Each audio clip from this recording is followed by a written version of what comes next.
Chapter 1091. Hearing this, everyone was shocked. Bai Qi? Which Bai Qi? Was the Emperor of the Underworld Bai Qi also here? Was the Emperor of the Underworld Bai Qi watching the show from the sidelines? Everyone thought about it again. The only person who could make the immortal Emperor Jin Tai call Bai Qi at this time was the mysterious Emperor of the Underworld Bai Qi, who rarely showed his face in the outside world. Bai Changchun paused and suddenly turned his head. Everyone's eyes followed Jin Tai's gaze. At this moment, everyone realized that behind the latticework window of the attic, there seemed to be another white figure standing there. Suddenly, everyone's eyes moved slightly to the smooth golden wall next to the window.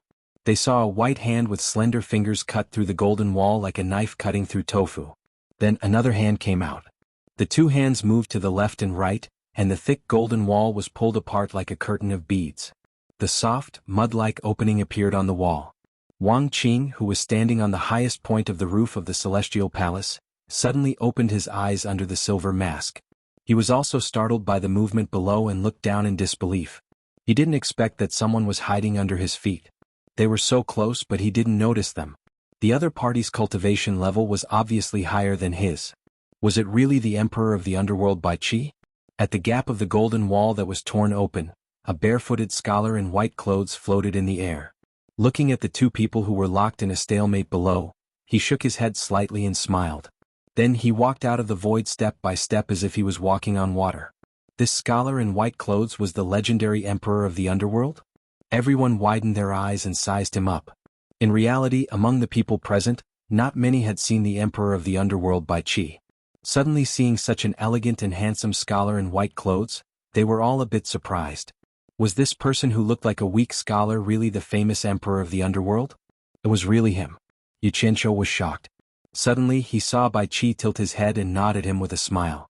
It was a polite greeting. Yu Qianqiu's expression twitched as he looked at Bai Changchun and Qin Tai. He's the Emperor of the Underworld Bai Qi. He's actually the Emperor of the Underworld Bai Qi. Wan Ling's face instantly turned pale as she looked at Bai Qi, who was walking in the air, and muttered to herself. Her thoughts instantly returned to the blue rippling pool in the desolate valley many years ago. The naked woman. In the immortal realm, not many people dare to do this to me.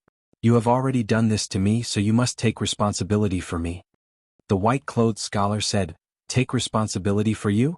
I don't think I've done anything excessive to you. It's just a hug and a kiss, yet you want me to take responsibility? You're making things too difficult for me. The naked woman said, I don't care. I've never let another man see my body. You've seen it and touched it, so you have to be responsible for me or I won't let you go. The white-clothed scholar said, What high-sounding sentiments to actually threaten me. If you have the chance to find out who I am, you will naturally know that your request is too much. The naked woman yelled, Stop. A man dares to take responsibility for his actions. If you have the ability, then tell me your name. The white-clothed scholar said, I'm afraid you won't be able to bear my name. It's better if you don't know. Seeing Emperor of the Underworld Bai Qi appear, the shocked Wan Bushing suddenly heard his granddaughter murmur. He turned around and asked in a low voice, Ling, what's wrong? Do you know Emperor of the Underworld Bai Qi? Wan Ling slowly turned her head and said with a miserable expression, He is the man I told you about. Bai Qi is the man you like? Wan Bushing looked like he had swallowed a fist-sized apple. His expression was far beyond shock. Grandpa, you once said that as long as it's a man Ling truly likes, you will find a way to help Ling get him. Even if he's a married man, you will still snatch him. Wan Ling knew that it was impossible, but she still held on to some hope. Wan Bushing almost choked to death. No wonder she was his precious granddaughter. She had such a good taste. She actually chose the Emperor of the Underworld.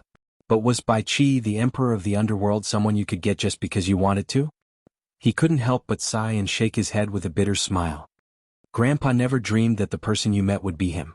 I'm afraid Grandpa will have to go back on his words this time. Grandpa is truly powerless. Ling, you should give up on this unrealistic idea. I also didn't expect him to be the Emperor of the Underworld. Wan Ling murmured with a bitter expression. The white-clothed scholar didn't walk very far in the air when he suddenly turned around to look at Wang Qing on the roof. He calmly said, Wang Qing, standing too high isn't a good thing.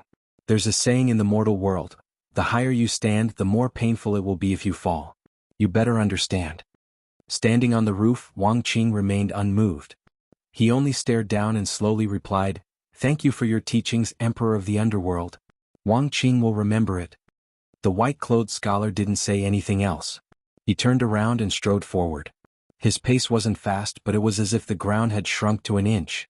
In an instant he arrived in front of the two people who were in a stalemate. Bai Qi looked at the person in the ball of light and said indifferently, "Bai Changchun. We meet again." Obviously, he didn't have a good impression of this old fellow who came to his underworld royal palace to cause trouble for no reason. Everyone's eyes were fixed on Bai Changchun. The incident where Bai Changchun was severely wounded by the Emperor of the Underworld in just 3 moves shook the 3 realms. Now that he met the Emperor of the Underworld again, and with immortal Emperor Jin Tai watching from the side, wasn't Bai Changchun a dead man? Not to mention them, even Yu Qianshou was extremely nervous. He didn't think that the old fellow had any chance of winning. After all, the old fellow couldn't even deal with Jin Tai, so how could he deal with both the immortal Emperor and the Emperor of the Underworld at the same time? Although he knew the Emperor of the Underworld, Bai Qi, and Bai Qi was very friendly to him, he didn't think that their relationship was good enough for Bai Qi to let go of his enemies who had come to the Underworld Royal Palace. Yu Qianshou was already holding 2 balls of purple flames in his hands. Dark clouds as black as ink had appeared in the sky at some point and were rolling over to cover them. I was thinking of coming to the Underworld Royal Palace to ask for advice when I have the chance. I didn't expect that the Emperor of the Underworld was already here. Bai Changchun looked at the 2 people, and his spirit seemed to be ignited in an instant. He said with a strong desire to fight, "It seems that the Emperor of the Underworld and the Immortal Emperor are determined to keep me here. It would be impolite for me to refuse. I will risk my life to keep you company." In the distance, Yu Qianshou rolled his eyes and thought, "Impolite my ass. How many lives do you have to give up? Didn't you say that no one could stop you if you wanted to leave?" His brain was just normal for a while and now he was acting up again. There was really no saving him. Everyone in the world was shocked by Changchun's heroic words. This guy actually wanted to fight the Emperor of the Underworld and the Immortal Emperor at the same time.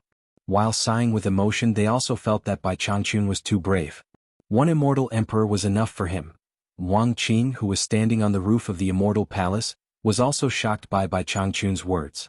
It seemed that something was stirred up in his body, and he couldn't suppress it even if he wanted to.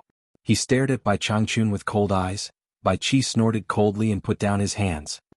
He narrowed his eyes and said, "Bai Changchun, as long as you submit to me, I can guarantee that you will be able to leave this place safe and sound."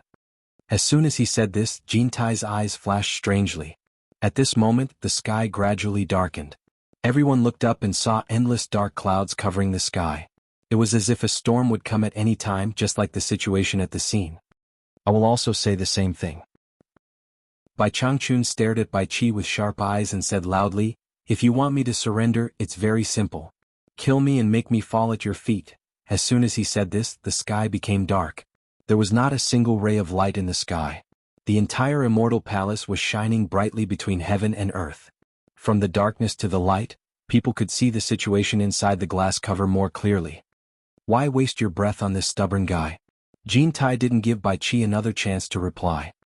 He stared at Bai Changchun with a ferocious look in his eyes and shouted, "Then I'll fulfill your wish." The golden cloud cudgel in his hand swept through the wind and thunder.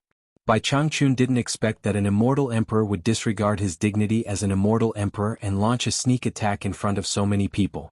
Moreover, he did it when the Emperor of the Underworld and the Emperor of the Underworld were working together to deal with him. He didn't even dream that, as a result, he was hit by the golden cloud rod and was sent flying with a bang. He couldn't help but spit out a mouthful of blood. The Tai Chi light ball was almost destroyed in an instant. In the distance, Yu Qianshou's blood was boiling and his eyes were about to pop out. How could the power of Jin Tai's sneak attack be weak? Fortunately, Bai Changchun's reaction was fast. The Tai Chi light ball quickly rotated to reduce the force, so he didn't suffer serious injuries. "Jin Tai, you despicable man!" Bai Changchun shouted angrily with blood flowing from the corner of his mouth. The world shook and it seemed that even the heavens couldn't stand it anymore. Rumble. The dark clouds in the sky began to brew countless lightning snakes. They were extremely angry and restless. Bai Qi glanced at Jin Tai but he didn't care. It seemed that he was already used to this kind of behavior. Jin Tai quickly chased after Bai Changchun with the golden cloud rod. Every strike of the rod stirred up wind and thunder, but it no longer had the effect of a sneak attack. It was simply unable to do anything to Bai Changchun. "Bai Qi, what are you waiting for? Do you want to wait for him to destroy the Dark North Palace and take your head? Jin Tai's angry roar resounded through the world. Bai Qi's eyes flashed and he snorted coldly. Before Jin Tai could see where he was, a dense rain of fist shadows had already hit the Tai Chi light ball. The speed was frightening. Although the heavy punches couldn't break the Tai Chi light ball because they were heavy, dense, and fast, they produced a miraculous friction, and actually slowed down the rotation of the Tai Chi light ball. Jin Tai's eyes lit up and he shouted with joy, "Good. That's it." The golden cloud rod in his hand smashed the void on the opposite side of the countless heavy punches. Boom. The Tai Chi light ball almost collapsed. Jin Tai was overjoyed and swung his rod again. Inside the Tai Chi light ball, Bai Changchun shouted angrily, "Step on yin and yang, reverse the universe." Chapter 1092. He couldn't help but be furious. If it wasn't for the fact that he had cultivated the animal play and reacted faster than others, allowing the Tai Chi light ball to rotate in time to disperse the force, the consequences would be unimaginable. If it was someone else, Jin Tai's sneak attack would have succeeded. But then again, if it wasn't for the fact that he was trapped in the Tai Chi light ball and couldn't teleport away quickly, he might not have been injured. On the other hand, without the protection of the Tai Chi light ball, he would have died in Jin Tai's hands. Therefore, it was difficult to get the best of both worlds. With a deafening roar, the black and white streams of light in the Tai Chi light ball suddenly compressed from top to bottom. In a flash, a circular Tai Chi light disc was formed under Bai Changchun's feet. The entire Tai Chi light ball lost its black and white colors and became a transparent light ball. The light ball rotated, and Bai Changchun stepped on the black and white yin and yang fishes. Instantly, his figure couldn't be seen clearly, and only a green shadow could be seen spinning rapidly in the light ball. Boom! The golden cloud rod made a loud noise. Bang bang bang! Countless fist shadows hit the light ball with a momentum that could destroy everything. The fist shadows disappeared, and in an instant no one knew how many punches had been made. At this time, Bai Qi's figure slowly appeared in everyone's sight like a shadow, showing how fast he was. However, the two didn't get the result they expected, and they looked at each other in surprise. The reason was obviously related to the strange phenomenon in the light ball. Bai Qi's eyes turned cold. Although he looked like a scholar and had a good temper, as someone who sat on the Underworld Emperor's throne, how could he be a soft-hearted person? He had already made his move, and he would not stop until he achieved his goal. Bai Changchun, you refuse a toast only to be forced to drink a forfeit. Today is the day you die. Don't even think about leaving this place alive. Bai Qi coldly snorted. His elegant white robes fluttered in the wind as his killing intent surged. Break. Jin Tai didn't have so much time to talk. He just wanted to kill Bai Changchun, who was a threat in the future. He swung the golden cloud rod and hit the light ball in front of him. Bai Qi took out an ancient mirror that looked like a cattail leaf fan. The surface of the mirror was smooth and dark like stagnant water in the night, and there were complicated inscriptions engraved on it. Bai Qi's left hand skimmed across the surface of the ancient mirror, while his right hand held the handle of the ancient mirror and shone it at the ball of light that Bai Changchun was hiding in. In an instant, a jagged black light suddenly burst out from the pitch-black surface of the mirror. As it swallowed and spat, the black light exploded and instantly bombarded the ball of light. Obsidian Underworld Light Mirror. Wan Bushing and Long Sheng exclaimed in unison. Those who knew about this mirror all gasped. It was rumored that this mirror was a treasure that the previous Underworld Emperors had fought over, and it could be regarded as the symbol of the previous Underworld Emperors. As for its origin, no one knew. In any case, it had been passed down in the Underworld for a long time. It was said that the Emperor of the Underworld, Bai Qi, had only used the Obsidian Underworld Light Mirror twice in the past. The first time was when he fought against the Demon Monarch of 10,000 Swords, and he relied on this mirror to resist the attack of the Demon Monarch of 10,000 Swords, saving his life. The other time was when he was suppressing a large-scale rebellion in the Underworld. Once the Obsidian Underworld Light Mirror was taken out, it immediately devoured the lives of millions of meditation cultivators. Its power was really extraordinary, but for some reason, the Emperor of the Underworld would never take it out unless it was a critical moment. Unexpectedly, he used it on Bai Changchun this time. At this time, under the joint attack of the Emperor of the Underworld and the Immortal Emperor, the heaven and earth changed color. The entire Immortal Palace was shaking violently as if it was going to fall from the sky at any time. The loud rumbling drowned out all the sounds in the world, and even the roaring thunder in the sky was drowned out. Everyone sighed endlessly.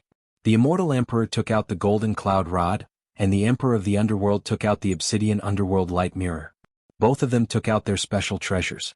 These two immortal and underworld supremes were obviously determined to kill Bai Changchun no matter what. Yu Qianzhou's eyes were about to split open. He no longer cared whether Bai Changchun would blame him or not, and he forcefully held the two purple flames in his palms. In an instant, the sky seemed to be blown up by the thunder in the dark clouds. Bang bang bang. Countless thunder illuminated the world, and crazily struck the immortal palace floating in the sky. Bang bang bang. The glittering light spots that were as dense as a series of cannons were isolated on the glazed light shield that wrapped around the immortal palace. Wave after wave of continuous attacks immediately showed an unusually terrifying and magnificent strange scene, which was extremely spectacular.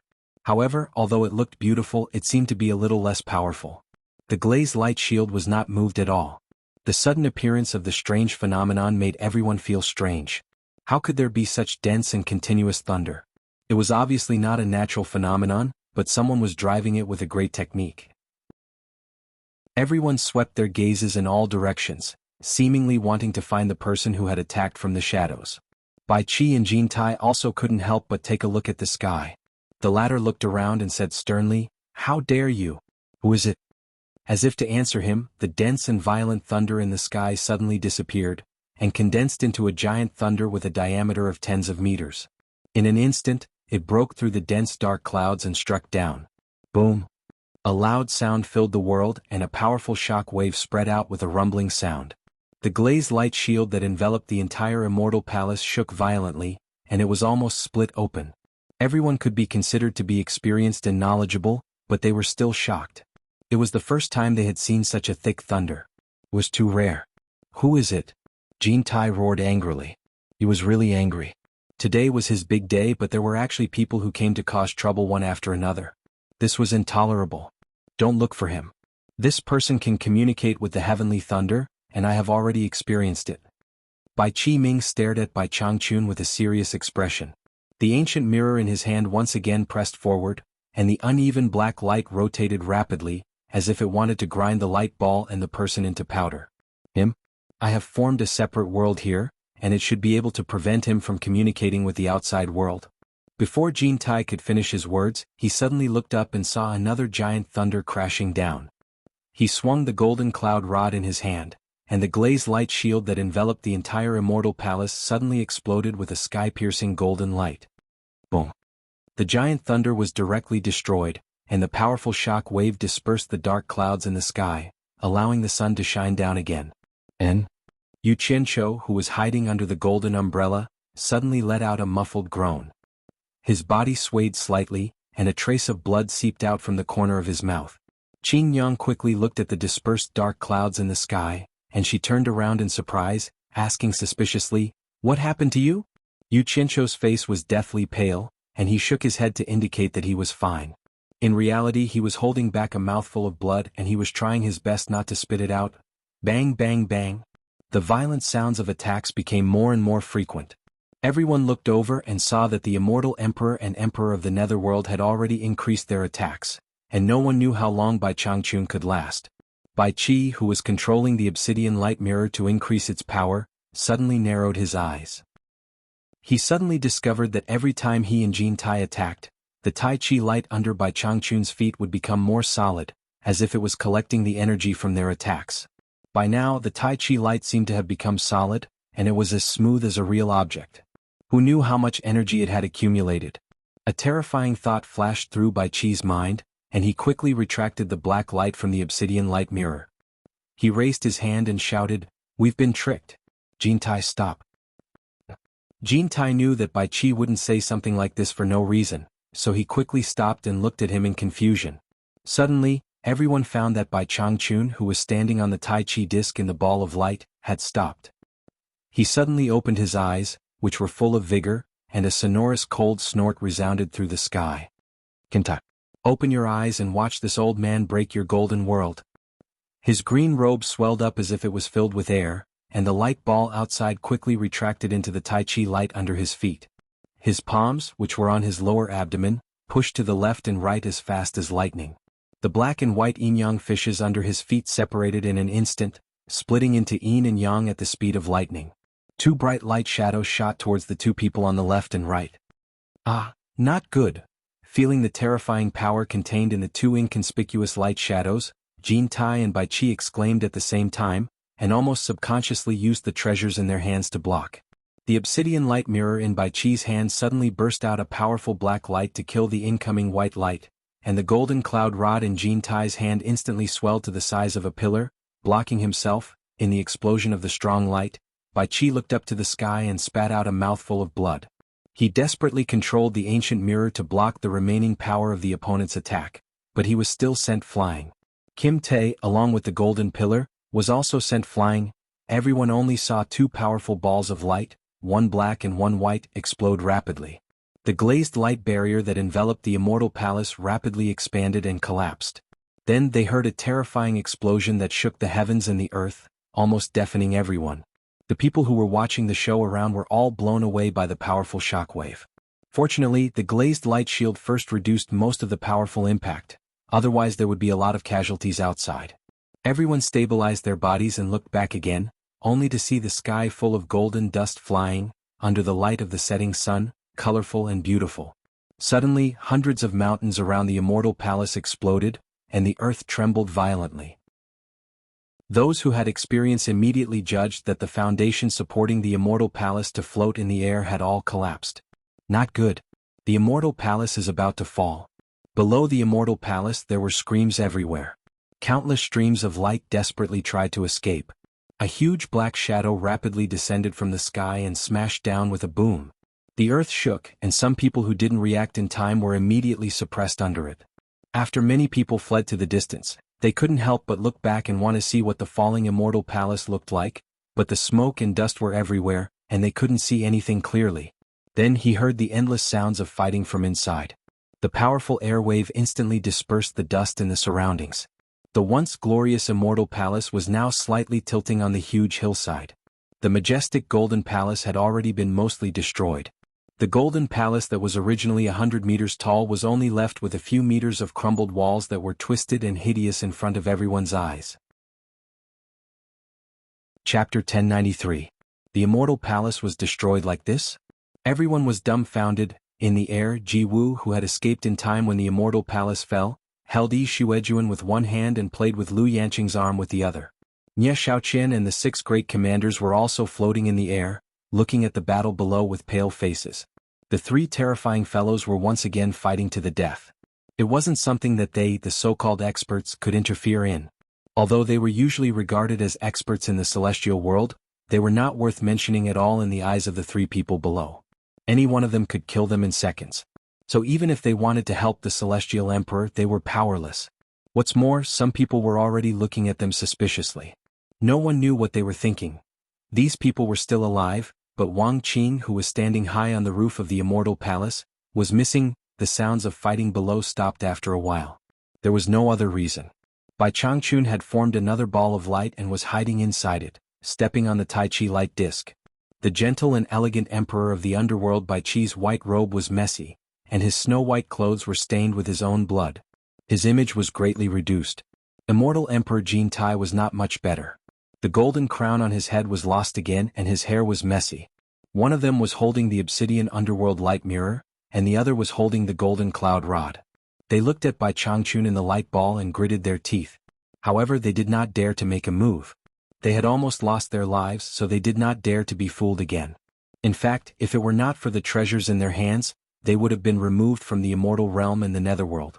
The 2 of them were scared when they thought about it. Bai Changchun, what's the use of hiding inside? If you have the ability, come out and fight to the death with me. Jin Tai pointed the golden cloud rod in his hand.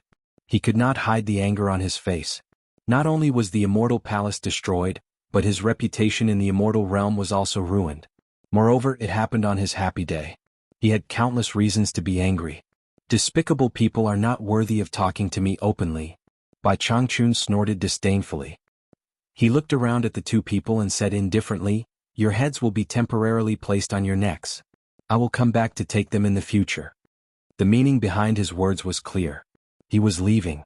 He knew in his heart that with his current strength, he wouldn't be able to do anything to these 2 even if he stayed behind. It was impossible for him to borrow their strength to attack. The two of them wouldn't be able to take advantage of him again, so there was no point in wasting time. However, how could Jin Tai and Bai Qi be willing to let this fellow, whose cultivation was progressing at a godly speed, leave in vain? If they let him go today, it was indeed possible that he would come to take their heads in the future, just like he said. The two of them subconsciously blocked his way, but they didn't know what to do. It seemed like there was no better way than to talk. Could they kill someone with words? Jin Tai was not willing to let him go like this. He could only shout dryly, "Stop." "So what if I stand still? What can you do to me?" Bai Changchun's cold eyes swept over and he snorted with extreme disdain, "Ridiculous." He flew up with the ball and was about to leave. At this moment an indifferent voice was heard, "Brother Bai, please wait for a moment." The three people who had fought fiercely without a clear winner turned their heads to look at the same time. They saw a figure in a blue robe walking out from the broken golden palace door. The most eye-catching thing was the silver mask. Who else could it be other than the Heartless Palace's sect master Wang Qing? Wang Qing stood outside the broken golden palace door with an indifferent expression and looked at the three people calmly. The fresh mountain breeze after the battle blew over. The loose blue robe swayed and the long hair behind the silver mask danced in the wind. He walked out from the ruins of the battle and stood there quietly. He gave off an otherworldly feeling. His hands were gently crossed on his lower abdomen. The three of them couldn't help but frown. They all felt a strange feeling from him. It was as if it wasn't the three of them who fought just now but him, Wang Qing. After experiencing the fierce battle just now, he had been reborn. It was this indescribable strange feeling. Oh, it's the sect master Wang Qing of the Heartless Palace. Bai Changchun didn't dare to underestimate this person because he had felt the dangerous aura from him before. He asked, "I wonder what sect master Wang Qing has to teach me?" "Brother Bai, you are too kind." Wang Qing's blue robe fluttered in the mountain breeze. He said in a flat tone, "I've been fortunate enough to witness Brother Bai's heroic spirit in battle. How can I not express my gratitude to Brother Bai now that the demons in my heart that have troubled me for so many years have been removed?" Bai Changchun was stunned. He looked at him up and down again and nodded thoughtfully. Sect leader Wang Qing is too polite. On the path of cultivation, some things will come naturally.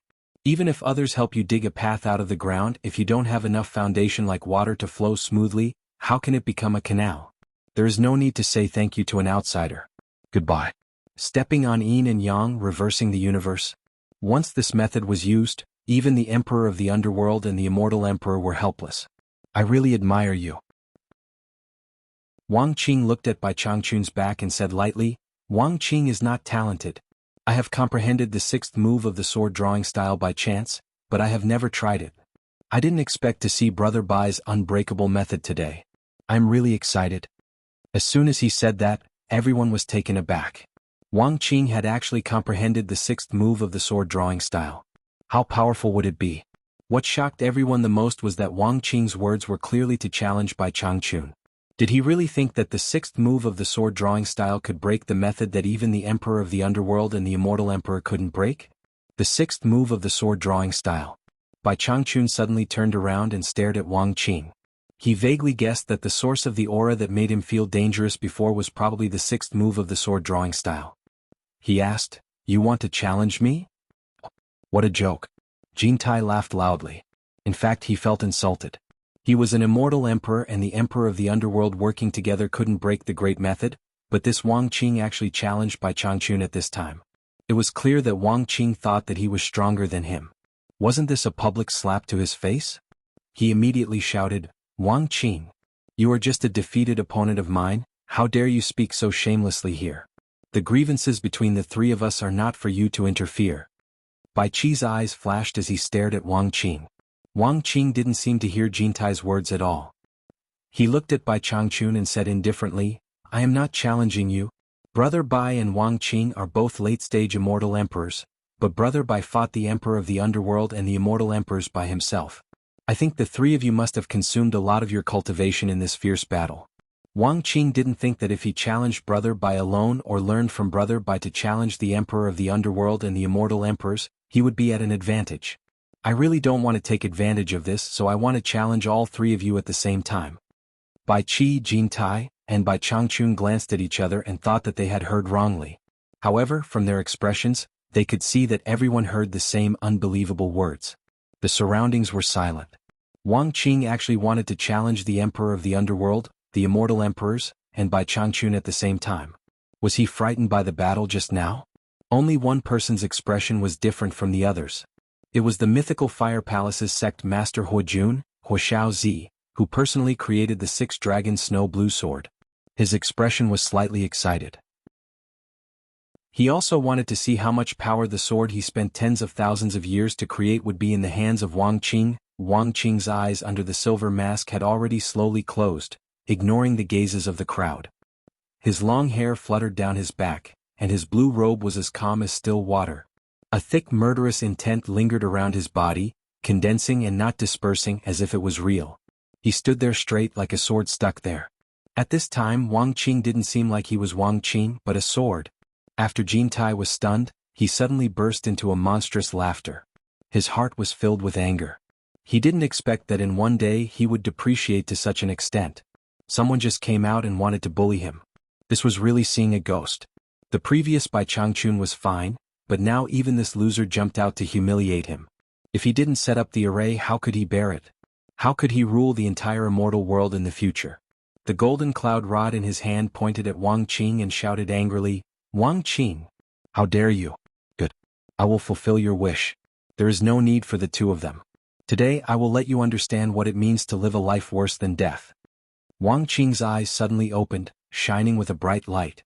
The two sword-shaped eyes actually made a slight sound in the air and pierced towards Jintai. Jintai was slightly shocked. He didn't dare to look directly at it and slightly tilted his head to avoid it. What a strong sword intent, Bai Qi said with a cold breath. Bai Changchun didn't say anything. The light ball protecting him had already begun to spin faster. Suddenly Wang Qing's hands on his abdomen finally moved. It was fine if he didn't move, but once he moved, everything in the world would disappear. Hum. A sonorous sword sound reverberated between heaven and earth, shocking everyone's mind. A dazzling snow blue light was pulled out by Wang Qing, and with an unbelievable speed, it directly swept towards the three people in front of him. In an instant, the entire Paradise Immortal realm erupted with the most dazzling light in the entire immortal world. The soul-stirring snow blue light painted with confusion and desolation was so magnificent and enchanting that even the setting sun felt ashamed of its inferiority. At this moment, there was nothing that could cover up this dazzling blooming light. The powerful black light that erupted from the obsidian light mirror in Bai Qi's hand was directly forced back by the sweeping snow blue light. The obsidian light mirror crazily expanded and blocked in front of him. Boom! A sword mark was left on the surface of the mirror forever, and the unparalleled power directly knocked Bai Qi and the mirror away, causing him to spit out a mouthful of blood. Boom! The golden cloud rod in front of Kinta couldn't block the snow blue light and was directly broken into two pieces. Ah! Kinta let out a blood-curdling screech as he was directly turned into golden powder by the snow blue light. Boom! The sphere of light that was protecting Bai Changchun blocked the snow blue light. However, it only managed to block it for a short while before the sphere of light collapsed. Bai Changchun looked up to the sky and spat out a mouthful of blood as he was sent flying. Chapter 1094.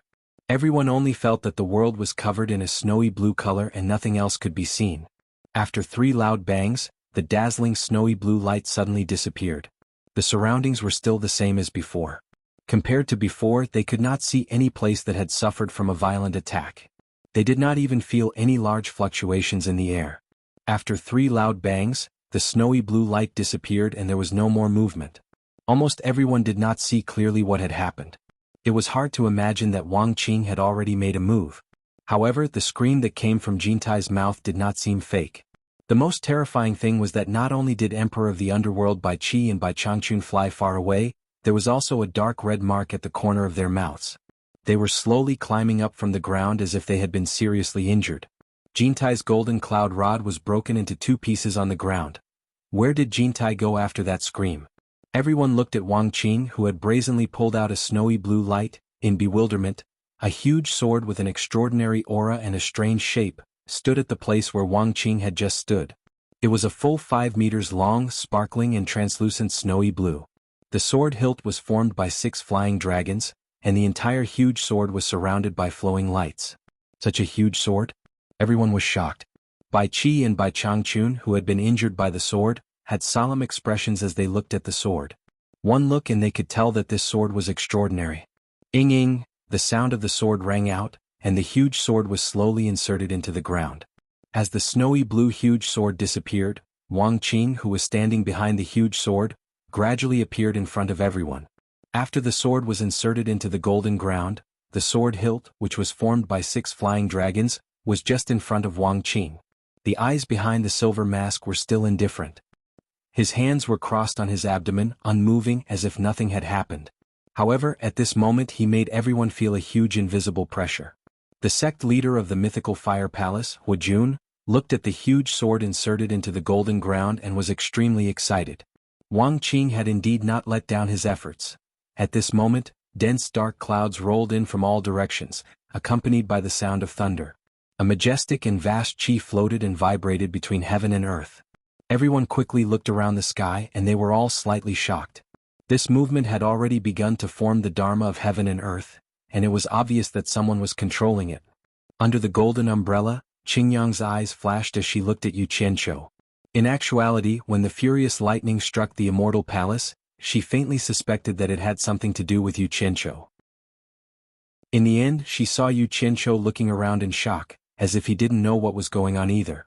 Yu Qianqiu truly didn't know what was going on, because this commotion wasn't caused by him at all. Even if he did, with his current cultivation, he wouldn't be able to cause such a huge commotion. To be able to summon such a vast dark cloud, he was still far from being able to do so. The most important thing was that he had secretly attacked Jin Taishan without knowing the immensity of heaven and earth.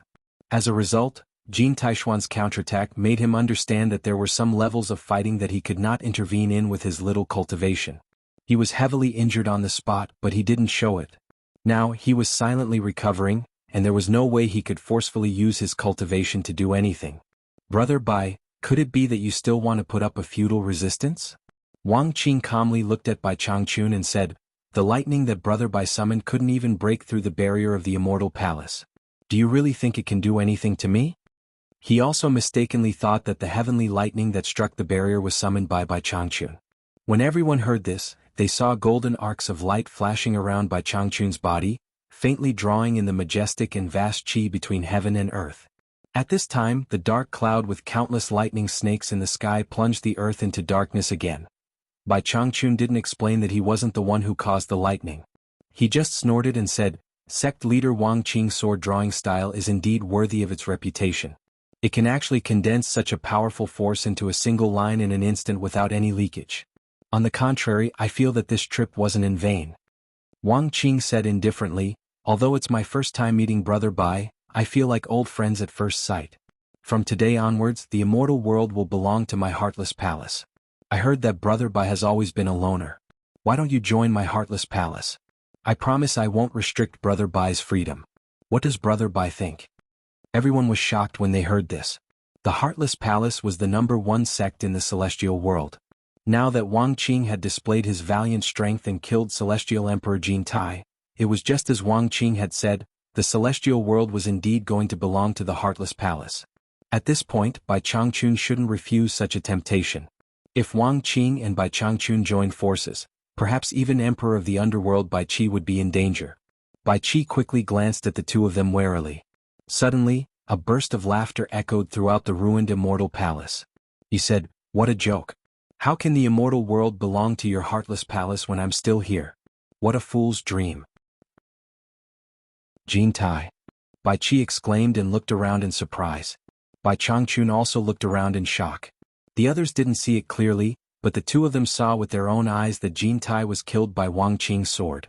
How could he still be alive? There was a sudden uproar in the surroundings. Nie Shaoqian and the others, who were secretly preparing to escape, immediately became spirited. They saw the hope of turning the tables again. Among them, Wu Xiong's face was gloomy. Ji Wu and Heir Xuejuan's faces frowned. Jin Tai's survival was beyond everyone's expectations.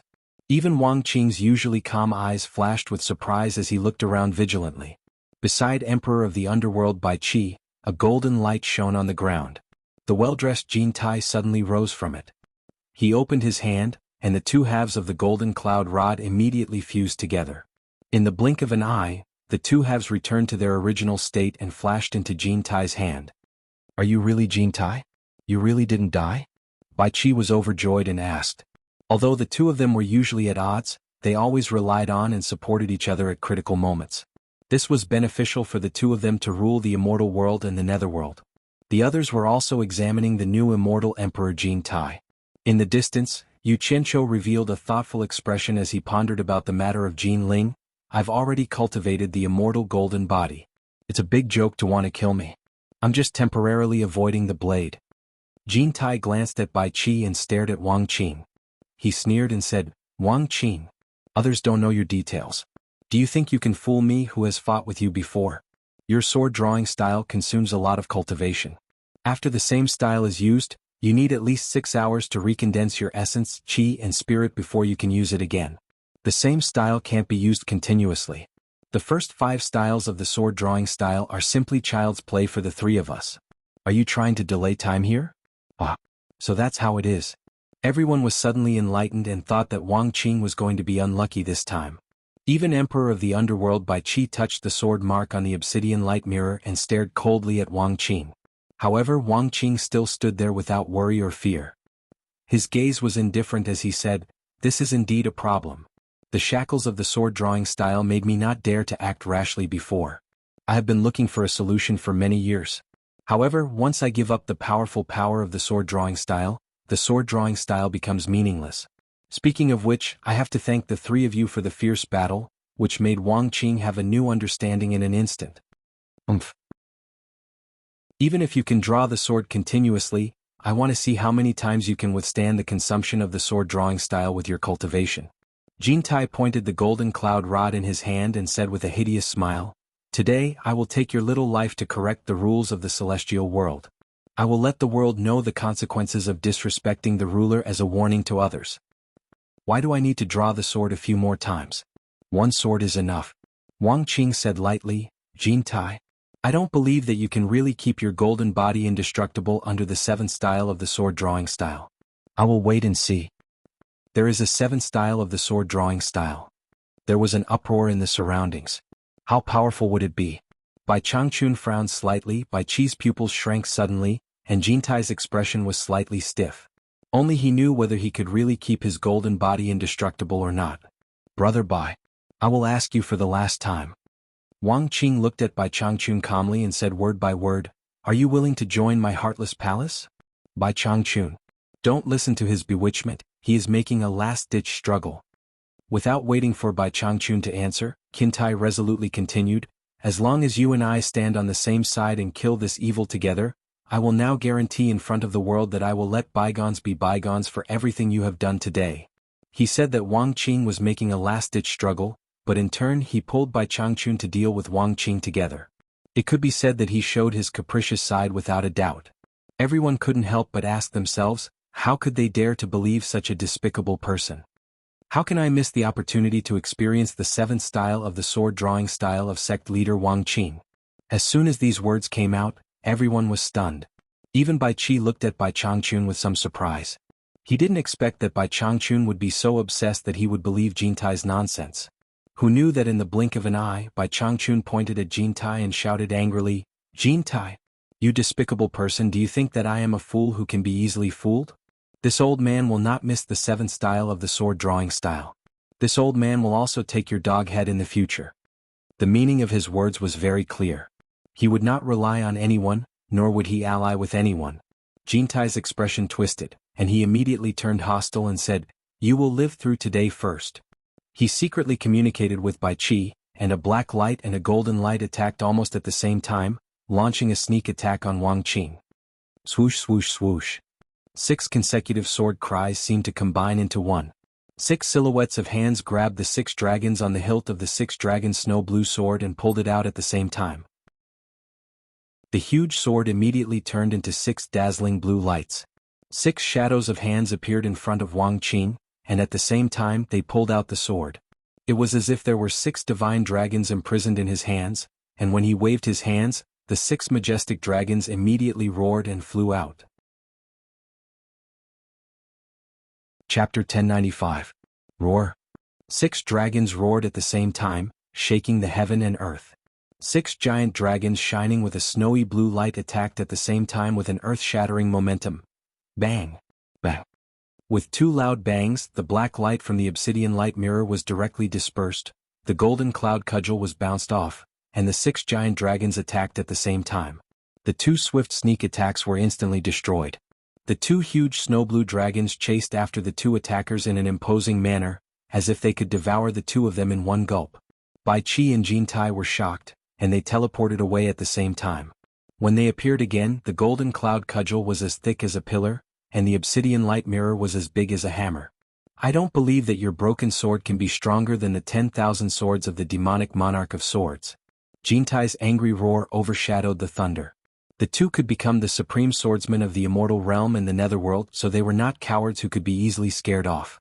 Both of them shouted angrily at the same time.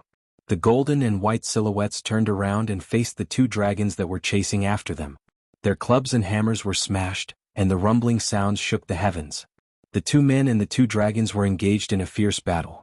On the high platform, Wang Qing's eyes under the silver mask emitted a sharp light like a sword. His thin and long body under the wide blue robe stood straight with his hands behind his back. He hadn't moved a single step. The 4 dragons flying around him were vivid and lifelike, which shocked everyone. They didn't expect Wang Qing to be so powerful. Those with great vision would be able to see that these dragons were formed by the huge sword that had been divided into several parts. The dragon bodies that could be seen were because the sword will was so strong that it had reached the stage where the sword energy was like a rainbow and the Dharma of heaven and earth took shape. The most shocking thing was that only 2 of the 6 sword dragons could entangle the Emperor of the Underworld and the Celestial Emperor. It was really powerful. However, what surprised everyone was that Wang Qing didn't attack Bai Changchun. Even Bai Changchun felt it was strange that Wang Qing still wanted to win him over. What everyone didn't know was that Wang Qing's one sword 6 styles had just begun to form a divine ability, and it was a bit difficult for him to use it against 3 experts at the same time. Therefore he didn't attack Bai Changchun but Jin Tai and Bai Qi to practice. It wouldn't be too late to attack after he had mastered it. He was certain that Bai Changchun was a proud and aloof person. If he went easy on him, Bai Changchun would definitely not join forces with the other 2 to deal with him. He only needed to buy some time to familiarize himself with him. The fierce battle in the sky did not stop. Loud noises shook the sky. The 2 flying dragons were like 2 snow-blue storms, wrapping around the 2 and attacking rapidly.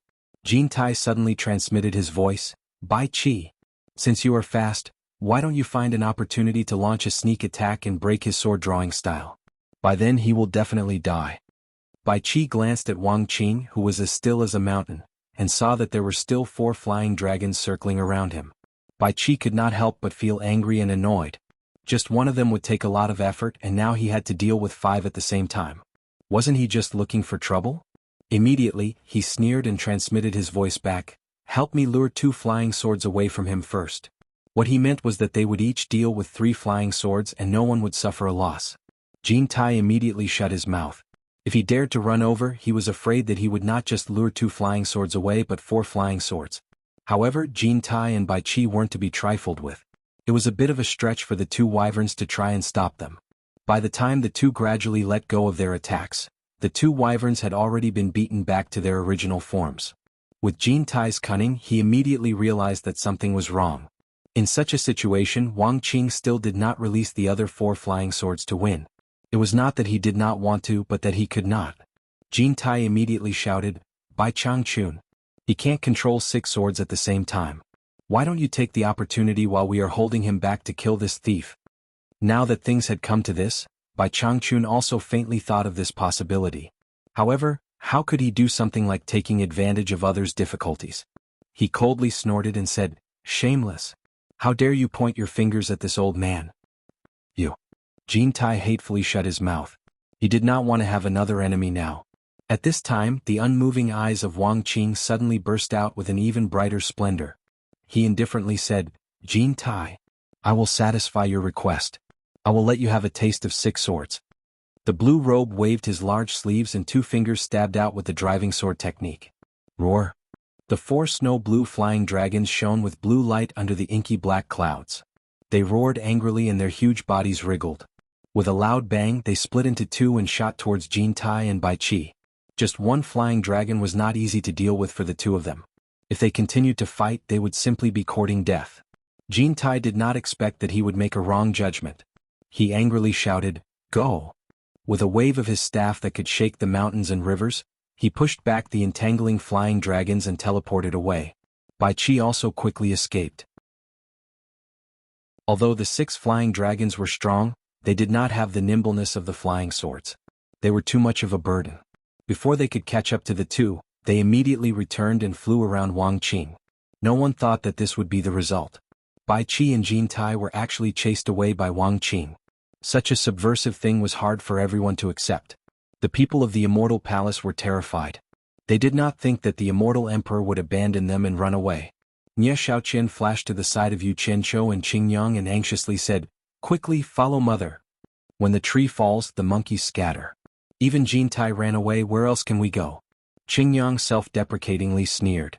Looking around, they found that the surrounding people were looking at them with evil intentions. Fortunately, Jin Tai and Bai Qi were still alive and did not see the final result. For the time being, no one dared to do anything to them. Most importantly, at this time, Wang Qing was completely focused on Bai Changchun. He did not care about the remaining people of the Immortal Palace. The sky was dark and the clouds were filled with lightning. "Let's go to the underworld. There are many experts there. It is the territory of the Emperor of the Underworld. We still have a chance to make a comeback." Nie Xiaoqian cautiously looked around and whispered. Qingyang frowned and closed the golden umbrella in her hand. She returned it to Yu Qianqiu and said, "You have the Immortal Palace's golden umbrella. Plus, you have enmity with the Heartless Palace. They won't let you go. Come with us to the underworld." Yu Qianqiu held the golden umbrella and looked at Bai Changchun. He slightly shook his head and said, "It is not the end yet. I still want to see how it will turn out. If you don't leave now, you won't be able to leave when the outcome is decided." Qingyang reminded. "It's fine if he doesn't want to leave." Nie Xiaoqian directly dragged Qingyang away. She couldn't care less about Yu Qianqiu's life at this time of great change. Pulling Qingyang to Ji Wu's side, Nie Xiaoqian clasped her hands together and said, "Immortal Empress, please come with us to the underworld to meet with the Immortal Emperor." Ji Wu finally had a chance to escape from Jin Tai's evil claws. How could she take the initiative to be trampled on? She coldly shouted, "He left me behind and ran away. Is there a need for me to stick to him?" Nie Xiaoqian paused. She naturally knew that Ji Wu didn't want to marry the Immortal Emperor. If there was a chance, Ji Wu would definitely not leave with her. At this moment she couldn't use force. She could only say, "Immortal Empress, take care." She grabbed Qingyang and the 6 great commanders and quickly left. It was just as Lady Qingyang had said, when the tree falls, the monkeys scatter. When the disciples of the Immortal Palace saw that their masters were either killed or fled, those with higher cultivations who could keep up with them also ran away, while those with lower cultivations immediately scattered in all directions. The huge Immortal Palace collapsed in an instant. However, the strange thing was that the External Affairs Commander, Wu Xiong, didn't leave with Nie Xiaoqian's group.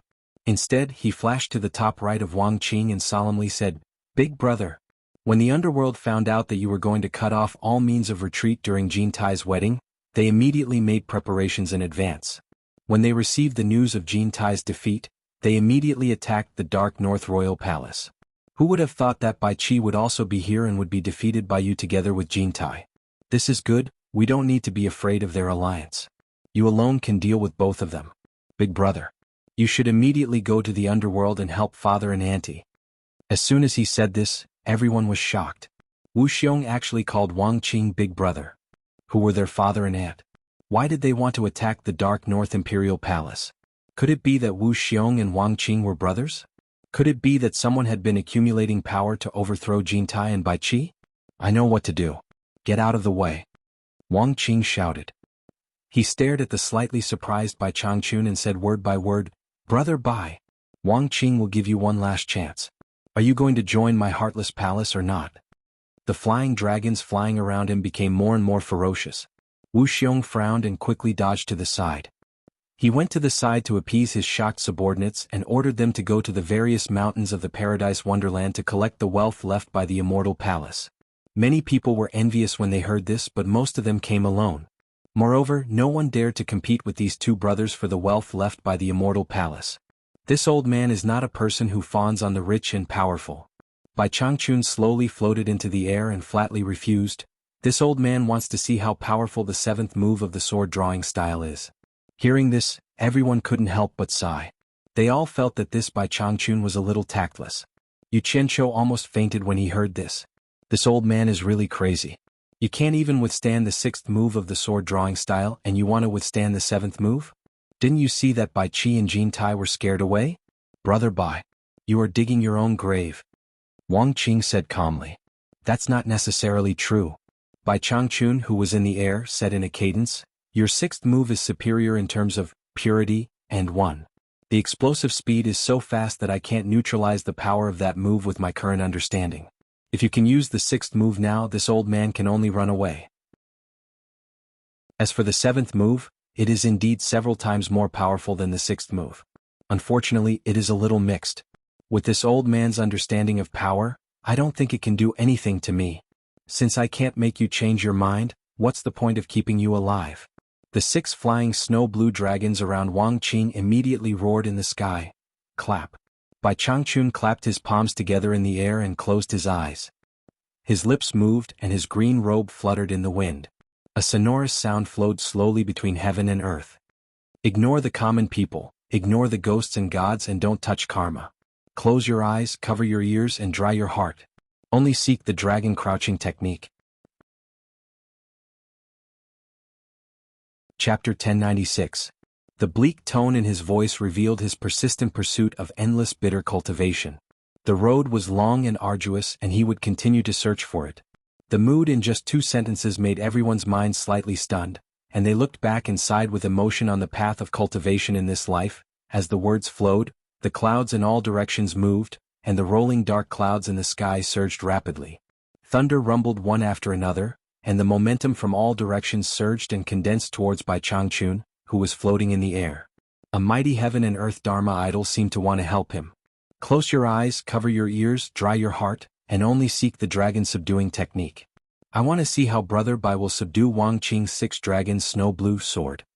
Wang Qing snorted, waved the big sleeves of his blue robe, and stabbed towards Bai Changchun with 2 fingers. In an instant the sky and the earth changed color. The 6 dragons roared loudly and shook the sky. Their huge snow-blue bodies, which were like rainbows, smashed through the air and shot towards Bai Changchun, who closed his eyes and put his palms together. The rolling and powerful airwaves immediately forced the onlookers to retreat again, not daring to get close. Bai Changchun's eyes suddenly opened, and his palms that were put together loosened. He waved the big sleeves of his green robe, and his whole body soared into the sky with a whoosh. He shot straight into the sky with a stream of light, and instantly rushed into the rolling dark clouds with bursts of thunder. At the moment when the dark clouds were smashed open, countless thunderbolts could be seen crisscrossing and shining like a net. The 6 dreamy flying dragons shining with snow-blue light all turned and chased after him. The 6 dragons surrounded and soared into the sky, and their momentum was astonishing. Bang! With a loud bang, the dark clouds in the sky were dyed into a large area of green light by the sudden burst of thunderbolts. Thousands of thunderbolts fell at the same time, and with a boom, they concentrated on the heads of the 6 flying dragons, causing the huge bodies of the 6 flying dragons to freeze. Everyone sucked in a breath of cold air. They could feel the electric currents spreading through the air, and the hairs on their bodies stood on end without being able to suppress it. Wang Qing's eyes suddenly narrowed. He could feel that the thunderbolt that descended this time was obviously much more powerful than the thunderbolt that struck the Immortal Palace earlier. He couldn't help but ask himself, could it be that this old thing has been hiding his strength all along? Yu Qianqiu, on the other hand, was left speechless. He realized that the old man was much stronger than him when it came to controlling thunder and lightning. He recalled the legend of the old man being able to capture thunder and lightning and use it as the heavenly sword. He had thought that it was just a flattering compliment from others who were intimidated by the old man's despotic power. But now, it seemed that the old man was a true expert in controlling thunder and lightning. Just as he was about to take a good look at the technique of controlling lightning, a few people suddenly appeared. At first glance, Jianghu was supporting Immortal Crocodile and Lu Yanqing to his side. Yu Qianqiu couldn't help but glance at his own Immortal Emperor-style golden robe, then at Jianghu's golden robe, and found that the 2 of them standing together were a little too eye-catching. After Jianghu noticed his actions, she also looked back and forth between them. The expression on her face instantly froze, and some improper thoughts suddenly popped up in her mind. Is this really fate? Crocodile Xuejuan and Lu Yanqing also found that their clothes were too appropriate, and they couldn't help but look at each other. At this moment, a huge electric net was suddenly thrown out of the dark clouds. In an instant, the 6 wyverns that were slightly stiff in the air were all caught in one net. At the same time, they were firmly trapped in the electric net. The electric net was connected to thousands of electric currents hanging down from the dark clouds. Obviously, it was maintaining the strong binding force of the electric net on the wyverns. Everyone was shocked by the scene that appeared in the air. It was a little too spectacular. Could it be that the 7th move of Wang Qing's sword drawing style was broken just like that? The 6 wyverns struggled violently in the huge electric net. Thousands of electric currents hanging down from the dark clouds became thicker, and the entire huge electric net gradually became thicker. It seemed that the net was trying to trap the 6 wyverns. I didn't expect your sword to already have a sword spirit in it. No wonder you can gather such a strong sword essence and show off the power of your sword drawing style. When I use the power of thunder to destroy the sword spirit, let's see how powerful sect leader Wang Qing's sword drawing style is. There was a sonorous snort in the air that overshadowed the thunder. The sect leader of Mythical Fire Palace, Jun, suddenly looked at Wang Qing nervously. In the air, Bai Changchun broke through the dark clouds. His whole body was covered with shining green and white electric currents. Thousands of strands of thunder and lightning hung down from the dark clouds and connected to his back. In his hand, he held a huge sword that was tens of meters long made of powerful electric currents. He directly shot it towards the 6 wyverns trapped in the electric net below. It was as if he was going to slay the dragons with the heavenly sword. Everyone who looked up to the sky sucked in a breath of cold air. They were all shocked. This Bai Changchun was too exaggerated. He actually used the thunderbolt as a sword to slay the dragons. It turned out that fighting could be done this way. Naturally, Wang Qing would not sit back and watch Bai Changchun destroy the sword spirit in his sword. He waved his blue robe and quickly activated the newly mastered sword technique. The 6 trapped wyverns suddenly charged in all directions. The entire electric net expanded rapidly. Bai Changchun, who was pulling the thunder and lightning down, waved the long sword in his hand. In the air, thousands of thunderbolts struck the bodies of the 6 trapped wyverns. The 6 wyverns trembled and were immediately pulled back by the electric net. Bai Changchun, who had already rushed above the electric net, raised the heavenly sword in his hand like a god. He aimed at one of the wyverns and was about to kill it without mercy. Wang Qing's cold snort was filled with anger. He made a sword gesture in the big sleeve of his blue robe, and the 6 flying dragons immediately showed their original forms. The 6 snow-blue long swords burst out with flowing light, and they all slipped out of the electric net in an instant. They flashed and flew around Wang Qing rapidly. Dang dang, 6 crisp sounds, and the 6 swords combined into one. The snow-blue giant sword was once again inserted in front of Wang Qing. Wang Qing's aura suddenly converged and condensed. Bai Changchun, who was holding the heavenly sword, was slightly startled. He felt that this restrained aura was a bit similar to the 6th style, sword drawing style. After pondering for a moment, he remembered that 6 hours had passed and immediately understood the reason. The thunder and lightning that filled the sky suddenly disappeared. Bai Changchun turned into a flowing light and suddenly disappeared into the dark clouds. A voice that was getting farther and farther away came from afar. Wang Qing. It's not that I can't defeat you, but I want to break your 6th style, sword drawing style. Otherwise, it will leave a shackle on my path of cultivation that will be difficult to break. Let's part ways for now. We'll meet again in the future. As the voice faded away, the dark clouds that had gathered in the sky also gradually dissipated. The sun had already set, and at this moment, it was a night sky that was filled with stars. The surging murderous aura in the surroundings had also disappeared. Wang Qing did not refute Bai Changchun's words. Instead, he stared at the 6 dragon blue sword in front of him for a long time. He was fully aware that his cultivation was slightly higher than Bai Changchun's, but far lower than Jin Tai and Bai Qi's. The reason why he could scare off the two was that he relied on the sword drawing style with the help of this divine sword. However, the level of one's cultivation was not the deciding factor in a fight.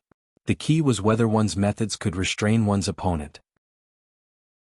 Though his sword drawing style could restrain Jin Tai and Bai Qi, with Bai Changchun's endless methods, it was possible that Bai Changchun could defeat him as Bai Changchun said. The leaders of the various sects looked at Wang Qing speechlessly. Although it was a great battle and the entire celestial palace was destroyed, no one could tell who won and who lost. On the surface, it seemed that Wang Qing had won, but was he really the final winner? Bai Changchun had said before he fled that he could defeat Wang Qing. Based on that person's proud and aloof character, he would not boast about it. and the methods he used were indeed convincing. At the same time, Jin Tai and Bai Qi did not die. They just escaped. With the power of the Emperor of the Underworld in the Underworld and their high cultivation, it was entirely possible for them to make a comeback. Unless it was really as Wu Xiong had said before, that their father and aunt, whose authenticity was unknown, could conquer the Underworld royal palace. That meant that the Emperor of the Underworld, Bai Qi's power in the Underworld had been completely defeated. At that time, Bai Qi and Jin Tai would lose their great power, and there was Wang Qing here who could suppress the two of them. That would be the real time to determine the winner and loser. The sect masters were at a loss. If Wang Qing gave them orders, should they listen? If they didn't, Wang Qing would not be soft-hearted. Listen. What if Jin Tai regained his power in the celestial world? Yu Qianzhou, who was in the distance, was filled with resentment. He did not expect that a dark horse like Wang Qing would appear in the end. His relationship with the Heartless Palace was too good. If the Heartless Palace gained power, they would definitely not forget him. And that Wu Xiong would not treat him well. What made Yu Qianzhou the most speechless was still Bai Changchun. He had hoped that Bai Changchun would show off his invincible might and slaughter Wang Qing, but who would have thought that this old fellow had such a personality? Not only did he say that he had a way to defeat Wang Qing, but he actually threw up halfway through. He came and went as he pleased. The key was what he should do next. After some hesitation, a look of heartache flashed across Yu Qianzhou's face. His eyes inadvertently fell on Lu Yanqing. In the end, he could not bear to see her suffer with Ji Wu and the others. After all, she was someone he brought from the human world.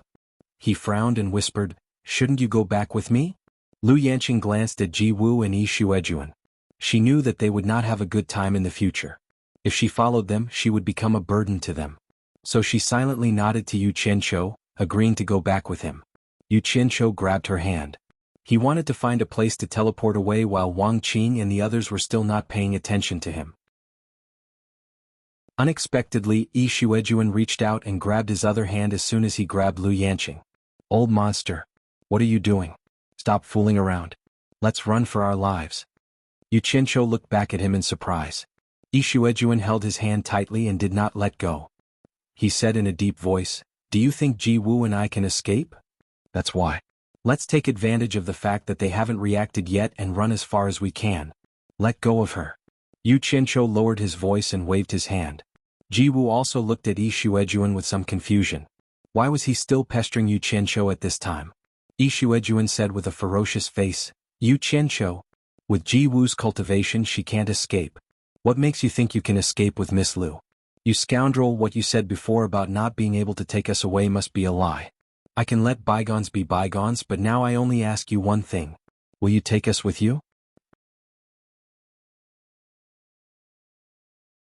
Chapter 1097. With my weak cultivation, I don't even have the qualifications to carry the Celestial Empress' shoes. How would I be able to bring the two of you along? Yu Qianzhou bitterly smiled as if he was praising me. Ji Wu listened to Yi Shuejun's words and looked at Yu Qianzhou thoughtfully. However, hearing Yi Shuejun's words, she was also a prideful person. She had never done such a thing before. She immediately said with a cold face, "Brother Yi, we will find a way to leave by ourselves. There is no need to beg others." Yu Qianzhou nodded and shook his hand. Yi Shuejun tightened his grip and said, "Yu Qianzhou, if you don't take us with you, don't even think about leaving." Then he looked at Wang Qing and the others threateningly, as if he would call for help at any time. "Old monster. You rely on women to carry you to the sky. How dare you threaten me? Are you tired of living?" Yu Qianzhou raised his eyebrows and looked at Wang Qing. He sneered, "Shout as much as you want. Let's see if I am unlucky or you two are unlucky. I promise you two will die before me." Things had come to this point. He was not afraid of this kind of threat. In the past he was worried about the Immortal Palace. Now that the Immortal Emperor had run away and the Immortal Palace had collapsed, he had a grudge against the Heartless Palace. Even if he bowed his head and admitted his mistake, the Heartless Palace would not let him go. There was no need to pretend to be a coward. "Brother Yi, let's go," Ji Wu said with a gloomy face. She did not want to be bullied by this villain. "I am a useless person. It doesn't matter if I die, but sister Yu?" Yi Shuejun stared at Yu Qianzhou and said sternly, "This person has ruined your reputation in the human world. When you were injured and unconscious, he took advantage of you. How can you let him escape easily after taking advantage of you?" As soon as these words came out, everyone was shocked at the same time. Lu Yanqing carefully peeked at Yu Qianzhou, as if she wanted to see if he was telling the truth. Jianghu froze as if she had been struck by lightning. She looked at Yu Qianqiu with a trembling body and said, "What did you do to me?" Yu Qianqiu was speechless. He did not expect Yu Shuijun to bring up this matter. Yu Shuijun promised not to tell anyone about it. Although he knew that promises were the most unreliable thing, he always thought that Yu Shuijun would care about Jiwu's reputation and would keep it to himself. Who knew? Yu Shuijun. In fact, Yu Shuijun did not want to do this, but the situation had reached this point. No matter how much Jiwu valued her reputation, he could not be impulsive like her and watch her die. Now that there was no place for the two of them in the underworld and immortal underworld, their last hope could only be pinned on this elusive kid. In short, for Yu Shuijun he owed Jiwu too much. At this point he had to save Jiwu's life first. Based on his understanding of Yu Qianqiu after spending some time with him, this kid was basically evil. The only thing he could do to him was probably women. He did not bet wrong. The arrogant guy was pinched on the spot and he gave in immediately. Yu Qianqiu looked at Jiwu with a smile and said, "Don't listen to the old monster. I dare not do anything to you. Don't you know your own body? It's too dangerous here. It's not the time to discuss these things. Let's find a way to leave here first. Old monster, come with me under the cover of the night." Jiwu was muttering that her body had never been penetrated by a man. Who would have thought that Yu Qianqiu's attitude had changed so drastically? Her heart sank. Shuijun, on the other hand, was overjoyed. He grabbed Jiwu, who was in a daze, and grabbed Yu Qianqiu with one hand. The few of them dashed towards the rocky valleys in the forest below. However, as soon as they moved, they immediately attracted the attention of others. Immediately, someone snorted coldly, "You guys still want to run? Yu Qianqiu, it's time for us to settle our scores." Wu Xiong led a few people to quickly chase after them. In the end, a group of people spread out a net and searched everywhere, but they did not find anyone. On the other side, Wang Qing had already put away the six-dragon snow-blue sword and rushed to the depths of the starry night sky. It seemed that he was going in the direction of the underworld. The leaders of the various sects looked at each other and knew that the real key battle to determine the outcome was probably still in the underworld. Then they all dispersed and quickly rushed back to their respective sects to make arrangements. In the past, even at night, the Paradise Wonderland was shining with colorful neon lights. It was a day without night. Now it was pitch black. When the tree falls, the monkeys scatter. Under the stars, the dilapidated and decadent immortal palace glowed with a dark yellow luster. It was no longer glorious. Everywhere, Wu Xiong's subordinates searched the entire Paradise Wonderland for the treasures left behind by the immortal palace. No one knew if this place could return to its former glory.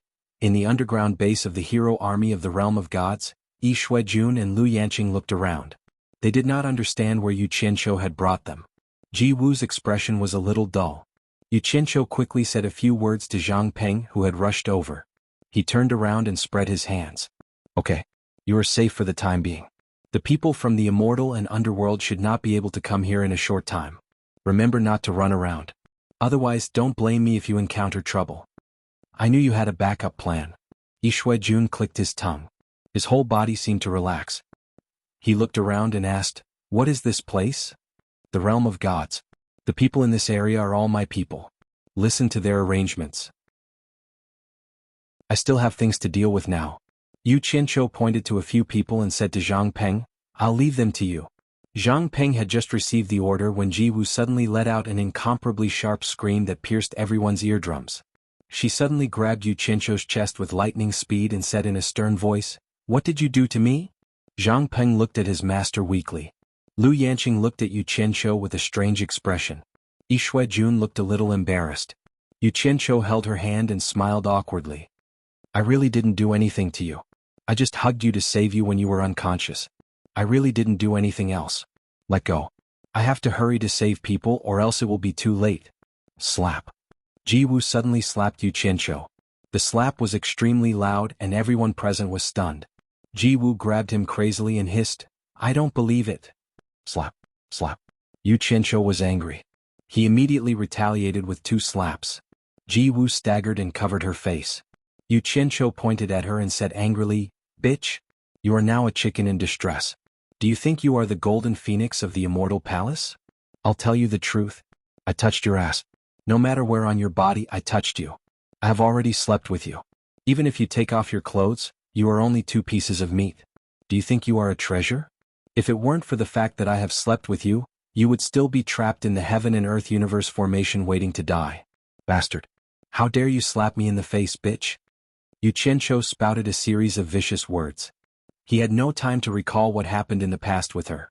He left the dumbfounded people and disappeared. In the hallucinatory Immortal City's World Chamber of Commerce, Yu Qianqiu directly appeared in the hall on the first floor. He waved to the people in the hall with a sullen face and said, "Everyone gather in the big conference room immediately. Hurry, hurry, hurry." After saying hurry 3 times, he turned into a stream of light and flew up the stairs. He shouted at everyone to gather quickly. Everyone hurriedly packed up the things that could be taken away. Before Yu Qianqiu went to the Immortal Palace, he had specially gathered everyone to make arrangements. If there was an accident, they would move together. It could be said that they had long been prepared. Now that he was in such a hurry, it was obvious that an accident had really happened. The atmosphere in the building immediately became tense. On the 22nd floor, Yu Qianqiu quickly knocked on the doors of the women and asked everyone to quickly gather in the big conference room downstairs. The women were first surprised by his gorgeous clothes, then they quickly packed up the things that could be taken away. Wei Chuanxiu quickly came over and was also stunned when she saw the golden robe on him. She then asked, "What happened?" Heartless Palace's sect master Wang Qing went crazy and defeated Jin Tai and Bai Qi. The immortal world is about to change. We must leave immediately. What? Wang Qing defeated Jin Tai and Bai Qi? Wei Chuanxiu was shocked and said, "When did Wang Qing become so powerful? How is Deming Luan?" Deming Luan is fine. He has already escaped to the netherworld with Jin Tai and Bai Qi. Quickly call Senior Yun to gather in the big conference room downstairs. As Yu Qianqiu spoke, he had already rushed to the door of the room where Bai Suzhen was cultivating. He directly pushed open the door, only to see Bai Suzhen, who was sitting cross-legged, slowly opening her beautiful eyes. Seeing him, she also couldn't help but look at the golden robe on his body. A faint smile appeared on her face and she said, "Why are you dressed like this?" Yu Qianqiu's anxious footsteps immediately slowed down. He lightly walked in front of her and stretched out his hand. "There's some trouble. It's not good to stay here anymore. We can talk about the details later. I will bring you to another place to continue cultivating." Bai Suzhen nodded her head. She didn't ask what happened. She didn't ask anything unnecessary. She believed that he would definitely tell her what he should tell her. She stretched out her hand and stood up. The two of them held hands and walked out. Coincidentally, they bumped into Wei Chuanxiu and Yun Peng, who were coming down from the rooftop. Yu Qianqiu said, "Let's go." The 4 of them quickly rushed downstairs. In the big conference room, everyone had already arrived before the 4 of them arrived. However, this was the first time everyone had seen Bai Suzhen.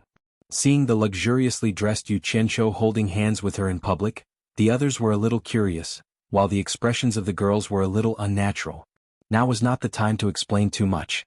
Yu Qianqiu waved his hand and everyone disappeared. They appeared in the underground space of the Netherworld Palace in Utopia, which was a copy of the East Holy Land. Then their vision blurred and the scene changed again. They had already arrived at the underground base of the Divine Ruin Realm. This was the first time Wei Chuanxiu and Yun Peng had experienced such an incredible teleportation, and they couldn't help but look at each other. However, Yu Qianqiu waved his hand at Lu Yanqing, who was not far away, and said, "Tell everyone about the great changes that have happened in the Immortal Palace. Otherwise everyone will be confused."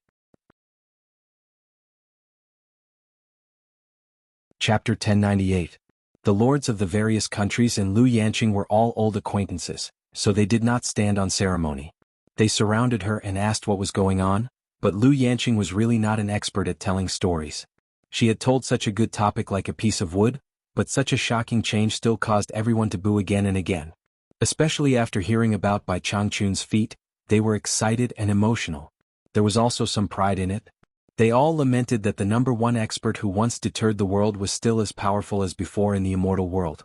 Back then he was looking down on the world, but now he was looking down on the 3 realms. The distance between them and Bai Changchun had not shortened. Instead, it was getting further apart. Among the crowd, the most melancholy was Nongzhu. Nongzhu's nostalgic expression was a little lost. Although she was Bai Changchun's good friend, she really could not catch up with Bai Changchun anymore. Could they still sit and chat like they used to on Obedient Island? Nongzhu smiled bitterly and shook her head. Yun Peng and Wei Chuanxiu, along with several women, were also listening to Lu Yanqing's story. Yu Qianqiu and Zhang Peng were constantly discussing the arrangements for these people, especially by Suzhen's cultivation place. Ji Wu, who almost overturned the entire underground base after Yu Qianqiu left, was finally persuaded by Yi Xuejuan. After learning the truth from Yi Xuejuan, and remembering that she was still a virgin, she believed Yu Qianqiu's words were said out of anger. However, after learning that Yu Qianqiu had spanked her, she gritted her teeth in shame and annoyance, but she did not lose her temper in public. However, when others learned that the woman in the golden phoenix robe was the wife left behind by immortal Emperor Jin Tai when he escaped, and looked at Yu Qianqiu's dragon robe, everyone felt that Yu Qianqiu had abducted Jin Tai's wife.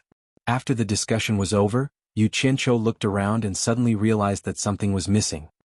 He walked to the side of the women and asked, "Where is that girl Luer?" The women looked at Wei Chuanqiu and said, "Her grandfather took her away." "So what if he's taken away? Why are you looking at him?" Yu Qianqiu stroked his chin and muttered to himself. Ziyi, who had changed to a new environment and had something to play with, excitedly came over and snitched on Yu Qianqiu. Luer's grandfather knows Bat King Wei. Bat King Wei seems to be quite afraid of Luer's grandfather. He doesn't even dare to raise his head after being scolded. On the other side, Wei Chuanqiu's face immediately darkened. "What a talkative girl, what are you talking about?" Ziyi stuck out her bright red tongue and shut up. Was there such a thing? Yu Qianqiu walked to Wei Chuanqiu's side with an annoyed expression and asked suspiciously, "Bat King Wei, what is going on?" Wei Chuanqiu shook her head at first and didn't want to say anything, but when she saw Bai Suzhen and Yun Peng looking at her curiously, she immediately said with a wry smile, "It's not good to let too many people know about this. Just the four of us, let's find a quiet place to talk slowly." "No problem. Follow me." Yu Qianqiu led the few of them into the depths of the underground base's passageways. They turned left and right and randomly found a secluded room. After they entered, they even laid down a soundproof barrier. In the room, Wei Chuanqiu's gaze swept across the few of them. After a moment of hesitation, she slowly said, "Actually, Luer's grandfather is the elder who told me about Zheng Yi and Ming's past." "It's him? That old man who sold snacks in the hallucinatory immortal city was actually the mysterious elder you spoke of?" Yu Qianqiu exclaimed in surprise and exchanged a glance with Yun Peng. Bai Suzhen was a little confused, but she liked peace and wasn't the kind of woman who would get to the bottom of things. "He sold snacks in the hallucinatory immortal city?" Wei Chuanqiu was startled and immediately said with some remorse and self-blame, "That's right. He should have changed his appearance and came out to travel. When he barged into the World Commerce Association to find Luer, I didn't recognize him. It was only when he warned me to warn you not to approach Luer in the future that I recognized him. So he had long been to the hallucinatory immortal city, but I didn't pay him a visit. It's really a sin." "Warn me? *CK. It was clearly his granddaughter who was pestering me, okay?" Yu Qianqiu sneered a few times. Then he changed the topic and said, "I say, Bat King Wei, just who is this old man? I see that you seem to take him seriously. Could he be very powerful? Even the demon god has to respectfully call him senior when he sees him. Do you think he's powerful or not?" Bat King Wei's gaze turned to Bai Suzhen and said with a solemn expression, "The reason why Su Zhen and I could have the opportunity to cultivate the 10,000 Demon Heart Sutra that Tai Shu Zheng left behind was because we met him by chance. He felt that we were fated, so he pointed out Tai Shu Zheng's secluded cultivation place to me. That was how I found the 10,000 Demon Heart Sutra that Tai Shu Zheng left behind." 10,000 Demon Heart Sutra? Yun Peng was startled, his pair of white eyebrows wrinkled as he said, "In that case, you went into hiding to cultivate because you obtained the 10,000 Demon Heart Sutra?" His tone seemed to be a little unhappy. "Don't misunderstand, I didn't mean to hide it from you. It's just that Senior Mu told me not to let others know about the 10,000 Demon Heart Sutra. I also know that this thing is very important, so naturally..." Wei Chuanqiu gritted his teeth and pointed at Yu Qianqiu and said, "If I didn't meet this bastard, I wouldn't have broken my promise to Senior Mu." Yu Qianqiu didn't care about his words. Instead, he took a deep breath and said, "A person that even the demon god has to respect, doesn't that mean his cultivation is even higher than the demon gods? I didn't think that there was such a powerful person in the immortal world. Why haven't I heard of him before? I wonder where I can find him. If I have the chance, I must pay a visit to such a person." Wei Chuanqiu muttered, "It's not certain whether his cultivation is higher than the demon gods, but in terms of qualifications and experience, he is definitely stronger than the demon god. He has always stood aloof from worldly affairs, so it's not strange that you haven't heard of him. In fact, there aren't many people who know of his existence. As for you wanting to pay a visit to him, I'm afraid it won't be that easy. Back then, I accidentally entered his territory and saw him. Later, when I wanted to go back to the place I entered to pay a visit to him, I found that I couldn't find the way. Maybe I remembered the wrong place. According to what you said, it's very likely that the place he lives in is another world. You accidentally entered the passageway and then the passageway closed. Naturally, you can't find the way back in. With his current experience, Yu Qianqiu came to a very certain conclusion. He then asked, "Where was the place you first entered?" "The passageway in that place should open again. If there's a chance, I must go take a look." Wei Chuanqiu recalled and said hesitantly, "I'm not sure whether it's another world or not, because when I entered, I didn't feel the transition of the passageway between the two worlds. Back then, I went to the ancient forest of the Wood Fairy province to look for something. In the end, I had a conflict with the tree spirits in the forest. At that time, I couldn't fight against the tree spirits and was chased everywhere. I accidentally entered another world and met Senior Mu by chance. That place is called Wood Killer Sea. There are all kinds of vibrant plants everywhere. It's really a relaxing place. It's the most suitable place to live in seclusion. The Wood Fairy province, one of the 13 great immortal provinces, and that ancient forest." Yu Qianqiu pondered and nodded slightly. He had heard of it before. It seemed that the Immortal Palace had always been in control of that area. Normally, they wouldn't let anyone disturb them. They said that they didn't invade the tree spirits there. Some people had long felt that it wasn't Jin Tai's style. However, most of the sects didn't have any interest in that place, so no one paid too much attention. Now, it seemed that there was something hidden there. Yu Qianqiu couldn't help but wonder if Jin Tai also knew that mysterious Senior Mu. "Wood Killer Sea?" Yu Qianqiu muttered softly, "Bat King Wei, do you think that Senior Mu could be a tree spirit that has cultivated for many years? Otherwise, why would he live in a place with Mu in his name? And that environment, I'm afraid it's not a coincidence." Wei Chuanqiu immediately said disdainfully, "According to what you said, that Jin Tai's surname is Jin, and he lives in a big golden palace. Doesn't that make him a gold demon? Senior Mu is definitely not a plant spirit or something like that. He seems to have cultivated some kind of wood elemental magic art." "Jin Tai?" Yu Qianqiu cried out in surprise. He was just wondering if Jin Tai was acquainted with Senior Mu when Wei Chuanqiu mentioned Jin Tai. After hearing Wei Chuanqiu's words, he immediately thought of something between the two.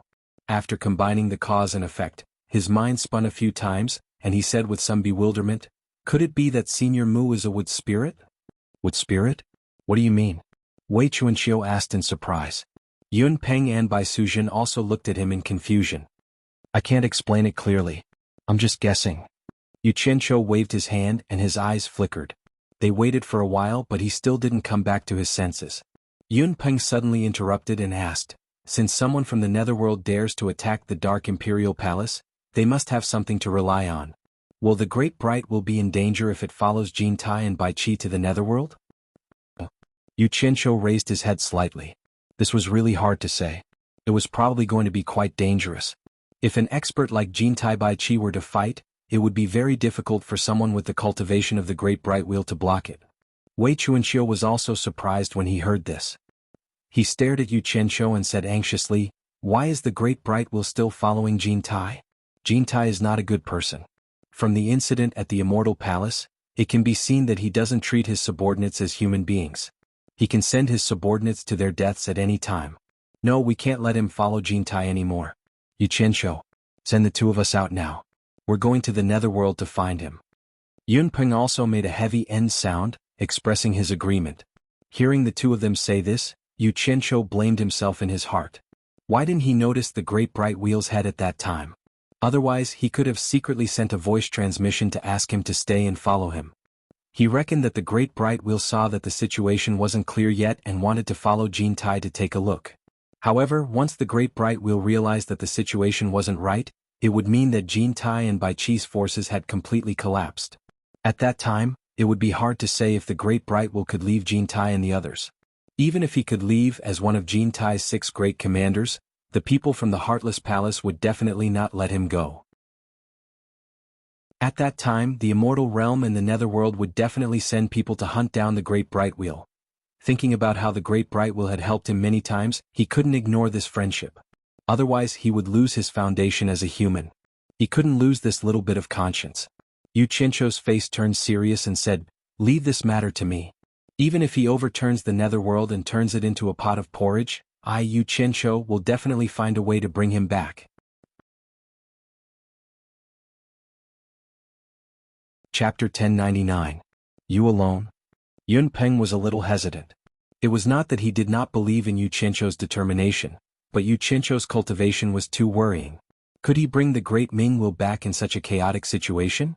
Wei Chuanxiu's words were much more direct. She said bluntly, "Can you do it with your little cultivation? Why don't you bring the two of us along? I'll go check out the situation first. If I need the two of you, I'll immediately call for your help. That's it." Yu Qianzhou waved his hand and said, "Zhang Peng is my disciple, a trustworthy person. He is in charge here. If there is anything you need, you can ask him for help. I will go to the underworld now." Before the two of them could say anything, he had already disappeared from where he stood. Wei Chuanxiu couldn't hear him even if he wanted to stomp his feet and curse. Yu Qianzhou appeared in the valley at the foot of the hallucinatory Immortal City's World Chamber of Commerce. There was no lack of broken rocks and broken beams in the surroundings. There were even trees that had been smashed to the side. Lifting his head to look at the mountain peak, he saw that the World Commerce Association, which had been in the limelight for a period of time in the illusory Immortal City, had already collapsed. At this moment, there was still a raging fire burning on the mountain peak. All that was left was a pile of rubble. The World Commerce Association had been destroyed. Who did it? Although Yu Qianzhou was filled with anger, there was no need to ask who did it. Who else could it be other than the Heartless Palace? This was to be expected. Even then, his expression was still slightly unsightly because the foundation he'd established in the immortal dimension with great difficulty had been destroyed just like that. The high spirits he'd once possessed when he occupied this mountain had completely vanished, so his mood naturally wasn't good. There was a gurgling stream by his feet, and there was a slightly deformed silver ball lying in the stream. This was also the reason why he had teleported here instead of appearing in the World Chamber of Commerce's room. Yu Qianzhou casually waved his hand, and the silver orb landed in his hand. He looked at it for a moment, then clenched it tightly in his palm. There were still sounds of intense fighting in the distance. He threw the deformed silver orb back into the stream and disappeared. When he appeared here again, he had already changed his clothes and put on Yo Yid's mask. He flashed and flew towards the direction of the battle. In the direction of the Chamber of Commerce Alliance, there were many people floating in the air to watch the show. Yu Qianzhou blended into the crowd and saw that the buildings of the Chamber of Commerce Alliance had already collapsed. A group of people were surrounding some golden-robed men, and the one leading them was someone from Heartless Palace. Fang Yi, the elder from Heartless Palace whom he had met before, was rampaging through the crowd and slaughtering. The sounds of battle were extremely intense. "My friend, what's going on?"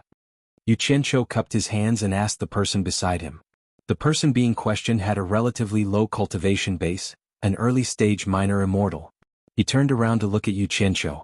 Seeing that he couldn't see through his cultivation, his expression immediately became much more modest.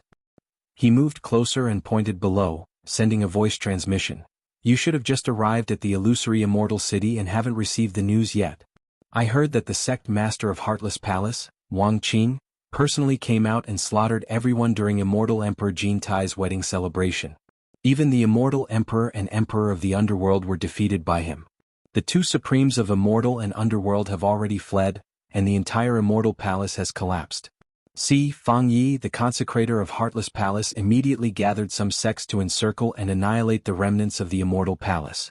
It's a pity that even we know the news, the people that the Immortal Palace sent to the Chamber of Commerce Alliance haven't received any news and are still fighting desperately here. How sad. Yu Qianzhou nodded and didn't say anything more. He turned around and looked at the mountain that was still emitting thick smoke. That person followed his gaze and raised his chin. That is the once glorious World Chamber of Commerce. Its sect master Yu Qianzhou had already formed a feud with Heartless Palace. I heard that this time, he even fawned on Immortal Emperor Jin Tai's wedding celebration. Great. They were the first ones that Heartless Palace took care of. However, the people of World Chamber of Commerce are really well informed. When the people of Heartless Palace arrived, the place was already empty. Everyone ran away in advance. TSK.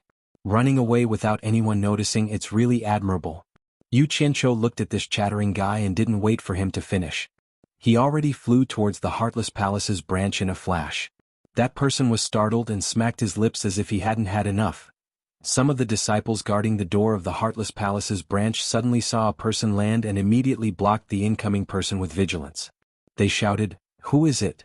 Yu Qianqiu glanced at these people and said indifferently, "I'm here to see if there's anything to buy." Those disciples looked at each other suspiciously. Right now, everyone couldn't wait to watch the show, and suddenly, a person suddenly came to buy something. It was a bit abrupt. One of them pushed his palm up and said, "Sorry. Heartless Palace is not doing any business today." "That's a pity?" Absorbing Star's great skill. Yu Qianqiu let out a cold shout and swung his palm to meet the crowd. More than a dozen white mists were sucked into his sleeves, and over 100 purple flame-flying swords immediately appeared around him. A pile of dried corpses scattered on the ground. Yu Qianqiu had already charged into the Heartless Palace's branch with the flying swords. Many people instantly dashed out and shouted angrily, "Who is it?" However, a group of densely packed purple flying swords rushed in and started a massacre. Shocked and angry shouts rang out, and there was no lack of miserable cries. Boom! A large area of the Heartless Palace's branch collapsed. Then, purple flames shot up into the sky and immediately shocked the people in the distance. "Someone is attacking the Heartless Palace's branch? That purple flame is..." For a moment there was an uproar. Heartless Palace's consecrator, Feng Yi, left the battle and flashed into the sky. He flew towards the branch with a whoosh. As soon as he arrived, he saw that the purple flames suddenly disappeared.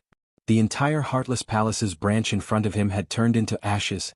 In Utopia, Yu Qianqiu, who had vented the anger in his heart, finally felt better.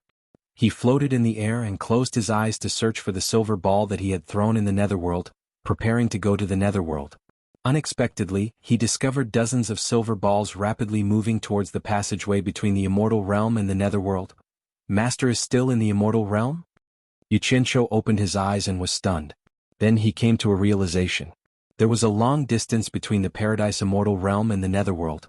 Although the old man's cultivation was high, it was impossible for him to arrive in a flash. Although Yu Qianqiu had returned to settle many things, he did not spend too much time in Utopia. He then closed his eyes and sensed again. He discovered that the old man was almost at the passageway between the immortal realm and the netherworld. He happened to be near the entrance of the immortal realm and the netherworld. He had left a silver ball to locate him, so he immediately disappeared in the air to intercept him.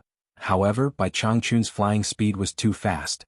The moment Yu Qianqiu appeared in the valley outside the entrance, he saw a stream of light rushing into the entrance. He immediately shouted, "Master," but there was no response. He immediately flew towards the entrance, but he realized that none of the guards at the entrance had disappeared. They had either been killed or had escaped. However, this was not something he needed to worry about. When he arrived in front of the spinning black light in the cave, he realized that Bai Changchun was long gone. He shook his head and smiled bitterly before flashing into the black light. Once he stepped into the netherworld, he was shocked by the scene in front of him. There were broken limbs and corpses everywhere. There were huge pits everywhere, and the ancient inscription tablet was nowhere to be seen. It was obvious that a huge battle had happened here. "I wonder where the netherworld royal palace is?"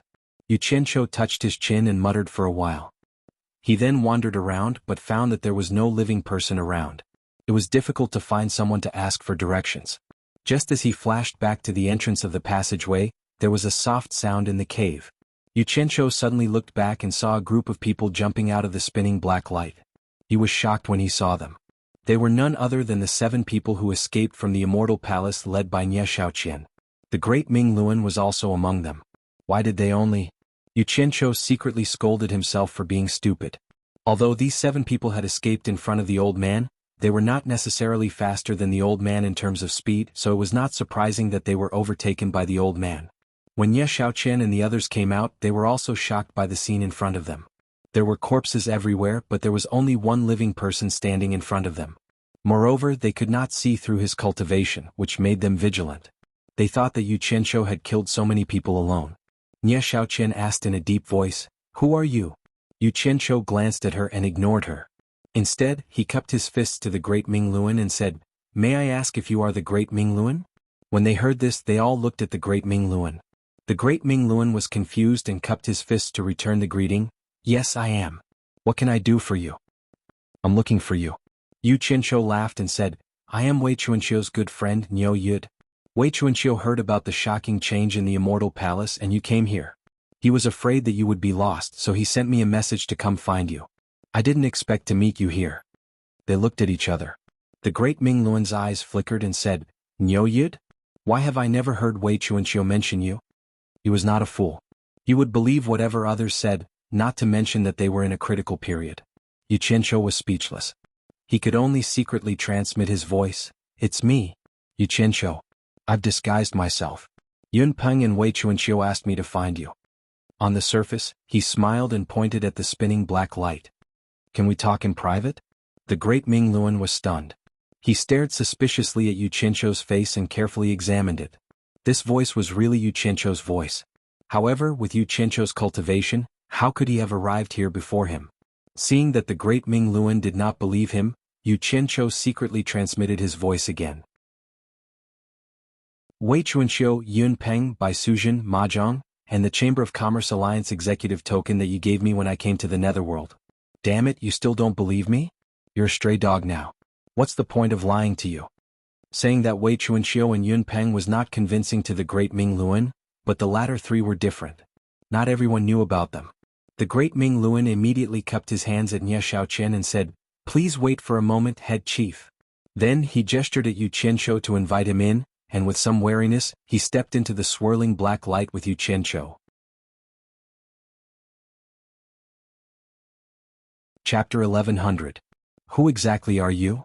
As soon as he returned to the celestial realm, the Ming Luan flashed to the side and asked. He still did not believe that the person in front of him was Yu Qianqiu, but he felt that this person was related to Yu Qianqiu and the others.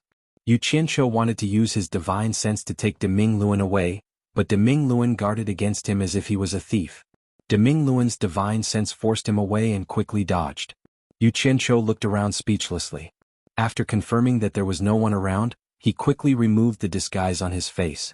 You. De Ming Luan looked at him in disbelief. He did not expect that it was really Yu Qianqiu. What about you? Hurry up and come with me. Yu Qianqiu's divine sense enveloped him, and he directly teleported to the underground palace in Utopia. Then he teleported to the underground base in the Divine Ruin realm. De Ming Luan was dumbfounded as he looked at the changing scenery around him. He shook his head as if he was dreaming. He was so shocked that he could not speak for a long time. Coincidentally, Yunnan Tian, who was leisurely observing the structure of the base, flashed past. Yu Qianqiu quickly waved his hand and said, Where did Wei Chuanqiu and Yun Peng go? Yunnan Tian was stunned. He looked at De Ming Luan in surprise, then pointed to the depths of the underground tunnel and replied, They seem to be living in the innermost part. I don't know which room they are in exactly. Let's go. Yu Qianqiu called out. De Ming Luan followed him doubtfully. The two of them turned left and right in the base and almost lost their way. They had no choice but to call Zhang Peng. Under Zhang Peng's lead, the two of them finally arrived at an underground cave. The so-called cave was an underground karst cave. An underground river flowed in the middle. There were many naturally formed caves on the other side of the river, causing the cave to have a universe inside. It was indeed a good place for meditation. Old monster. I've already brought him back for you. Yu Qianqiu stood on the other side of the river and roared. His voice reverberated throughout the cave. Two people immediately appeared from the two caves on the opposite side.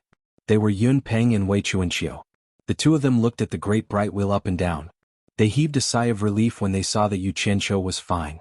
They looked at Yu Qianqiu meaningfully but did not say a word of thanks. When De Ming Luan saw the two of them, he was a little stunned. You're both here? What is this place? Wei Chuanqiu pouted at Yu Qianqiu and said, This kid said he's in the Divine Ruin realm. Divine Ruin realm? De Ming Luan looked at the few people with a head full of fog and said, What the hell is going on? How can you guys enter the Divine Ruin realm? Also, why did you bring me here? Nie Xiaoqian and the others are still waiting for me. He looked left and right, thinking that he didn't know how to leave, so he said angrily, Hurry up and send me back. It's the way I brought you in. Yu Qianqiu waved his hand and said, Don't think too much about the rest. It's too dangerous for you to go back now. I can't let you go back and risk your life with them. You don't know this, but not long after you left, Wu Xiong exposed his hidden identity. It turns out that he's in cahoots with Wang Qing. They have a group of people in the underworld who are attacking the Dark Imperial Palace. Since they dare to rebel in the underworld, they must have something to rely on. If you follow Nie Xiaoqian and the others now, aren't you courting death? Attacking the Dark Imperial Palace? Wu Xiong and Wang Qing are in cahoots? Deming Luan was shocked. I'm not sure what exactly happened, but I heard Wu Xiong call Wang Qing big brother. Yu Qianqiu immediately gave a rough account of what happened at that time. After listening, Wei Chuanqiu nodded in agreement and said, Deming Luan, this kid is right. You can't follow Nie Xiaoqian and the others anymore. Let's lie low in the Divine Ruin Realm for now. If it's appropriate, it won't be too late for us to go out. Wu Xiong called Wang Qing big brother? Who are their father and aunt? How dare they attack the Dark Imperial Palace? Deming Luan muttered to himself. After pondering for a long time, he suddenly raised his head and stared at Yu Qianqiu and said, Yu Qianqiu, tell me honestly, are you sure we can stay safe and sound in the Divine Ruin Realm? As far as I know, the Divine Ruin Realm is also a place with an owner. Yu Qianqiu was startled. He shook his head and said, I really can't guarantee that. I'm not familiar with the situation in the Divine Ruin Realm, but there shouldn't be any danger in the short term where we are temporarily staying. Since that's the case, I still have to go out and meet up with Nie Xiaoqian and the others. Deming Luan frowned and said, people who don't think far ahead will have immediate worries. You can't treat everything with hope, but you have to fight for it. Currently, Jin Tai and Bai Qi haven't completely failed. No one knows what the final outcome will be. If Jin Tai makes a comeback, then my position in the Immortal Palace will become more and more stable. At that time, anyone in the immortal world who wants to touch you will have to think twice. If Jin Tai and Bai Qi completely fail, it won't be too late for me to return. In short, now is not the time to give up so easily. Even if you're not in the Immortal Palace, we can still live well. We don't need you to take care of us. Wei Chuanqiu said snappily. Deming Luan smiled faintly and said, I didn't say how to take care of you. Just treat it as leaving a way out for you to play a role at a critical moment. Saying that, he turned to look at Yu Qianqiu and said, Yu Qianqiu, quickly send me out. If I take too long, it will arouse their suspicions. Wei Chuanqiu still wanted to say something, but Yun Peng pulled him back and shook his head slightly, indicating that there was no point in arguing. Yu Qianqiu looked at both sides and saw that it was useless to continue persuading them. He immediately sighed and said, Then I'll go with you. With me by your side, if there's any danger, I can bring you back at any time. Saying that, he returned to Niu Yid's appearance. Doing this was tantamount to taking the same risk as the Deming Luan, but relatively speaking, if he could bring the Deming Luan back at any time, then the Deming Luan's safety would be greatly increased. Hearing this, Yun Peng and Wei Chuanqiu looked at Yu Qianqiu in unison. Their hearts were filled with gratitude, but they didn't show it.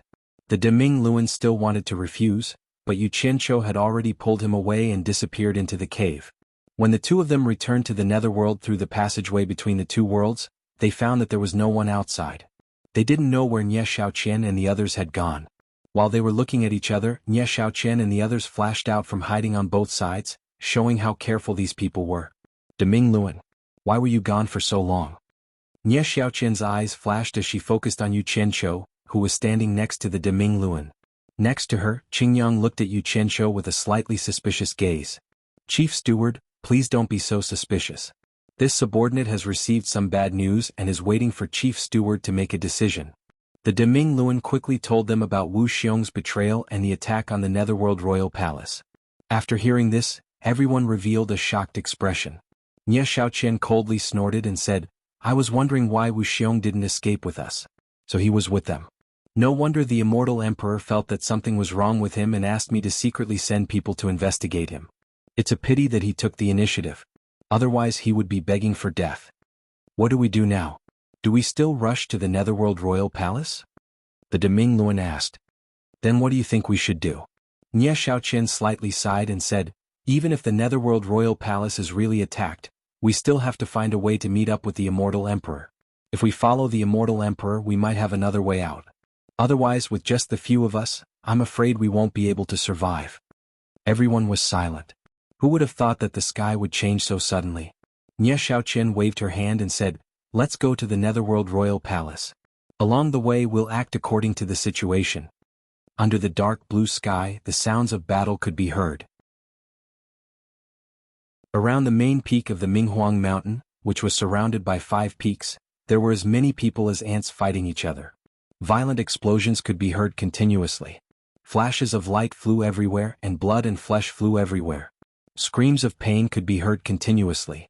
Amidst the rolling dark clouds in the sky, huge green snakes that were as thick as dragons opened their bloody mouths and launched sneak attacks on people who flew by at lightning speed, biting them to death and swallowing them into their stomachs. On the ground, there were all kinds of ferocious monsters colliding with each other. Some had huge bodies, some had sharp fangs, and some had thick scales. They fought and tore at each other, not stopping until one of them was dead. Around the Minghuang Mountain, there were chaotic battles and rivers of blood. The pungent smell of blood stimulated the ferocious monsters, causing them to roar loudly and become more and more restless. Countless black-armored soldiers and all kinds of ferocious-looking monsters attacked the Minghuang Mountain from all directions. The Minghuang Mountain was also filled with people who were defending against the enemies. Soldiers in silver, purple, blue, and yellow armors were mixed together in battle formations. It looked messy, but in fact it was orderly. The main peak of Minghuang Mountain was protected by a dazzling white light shield. 4 men in silver, purple, blue, and yellow armors stood on top of the shield, back to back, watching the battle around them. These 4 people were the 4 underworld generals under the command of the Emperor of the Underworld, Bai Qi. They were the silver-armored Thousand Soldiers, the purple-armored Proud Soldiers, the blue-armored Heavenly Soldiers, and the yellow-armored Victorious Soldiers. Seeing the rebel army launching an even more ferocious attack, the blue-armored Heavenly Soldier waved his hand and shouted angrily, "Fire the soul-slaying bows!" The blue-armored soldiers, who were mixed with the other 3 armies, pulled their bowstrings together. In an instant, hundreds of thousands of arrowheads shining with blue light shot out in all directions, and the sound of bowstrings being pulled rang out. Swish, swish. Countless blue lines shot out in all directions, illuminating this part of the world. For a moment, the sky was filled with horrifying screams. There was nowhere to hide from the rain of arrows. Even if they managed to dodge one arrow, they wouldn't be able to dodge the countless arrows. They didn't know what these arrows were made of, but they could easily break through the protective energies. Regardless of whether the depth of the arrows was fatal or not, as long as they were hit by the arrows, their bodies would immediately emit black smoke, and their eyes would roll back as they fell to the ground. Wave after wave of arrows were shot out, and the people in the sky kept falling. The people on the ground fell like wheat being reaped. The attackers couldn't get close at all. If there was a fish that slipped through the net or an expert that barged in and launched a fierce attack, the yellow-armored soldier would immediately put together the shield in his hand and burst out a towering yellow pillar of light to counteract the fierce attack. The purple-armored soldier would immediately brandish his huge sickle to kill. Often, several sickles would hook onto a person at the same time, tearing them apart or cutting them into pieces.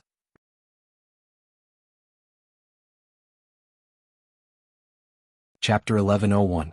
Countless soldiers in white armor, each holding a halberd, swept across the Minghuang Mountain like a whirlwind. Wherever there were strong enemies, they would come to help. They waved their halberds and swore to defend the Minghuang Mountain with their lives. The whole Minghuang Mountain was a combination of long-range and short-range attacks. It was as solid as an iron bucket. Wave after wave of fierce attacks were repelled. Just as the attackers retreated in fear, they saw countless broken limbs falling down from the Minghuang Mountain. Corpses piled up at the foot of the mountain. Blood flowed everywhere, and the thick smell of blood filled the air. Some bloodthirsty monsters couldn't bear to give up on the delicious food in front of them. They didn't retreat with the troops.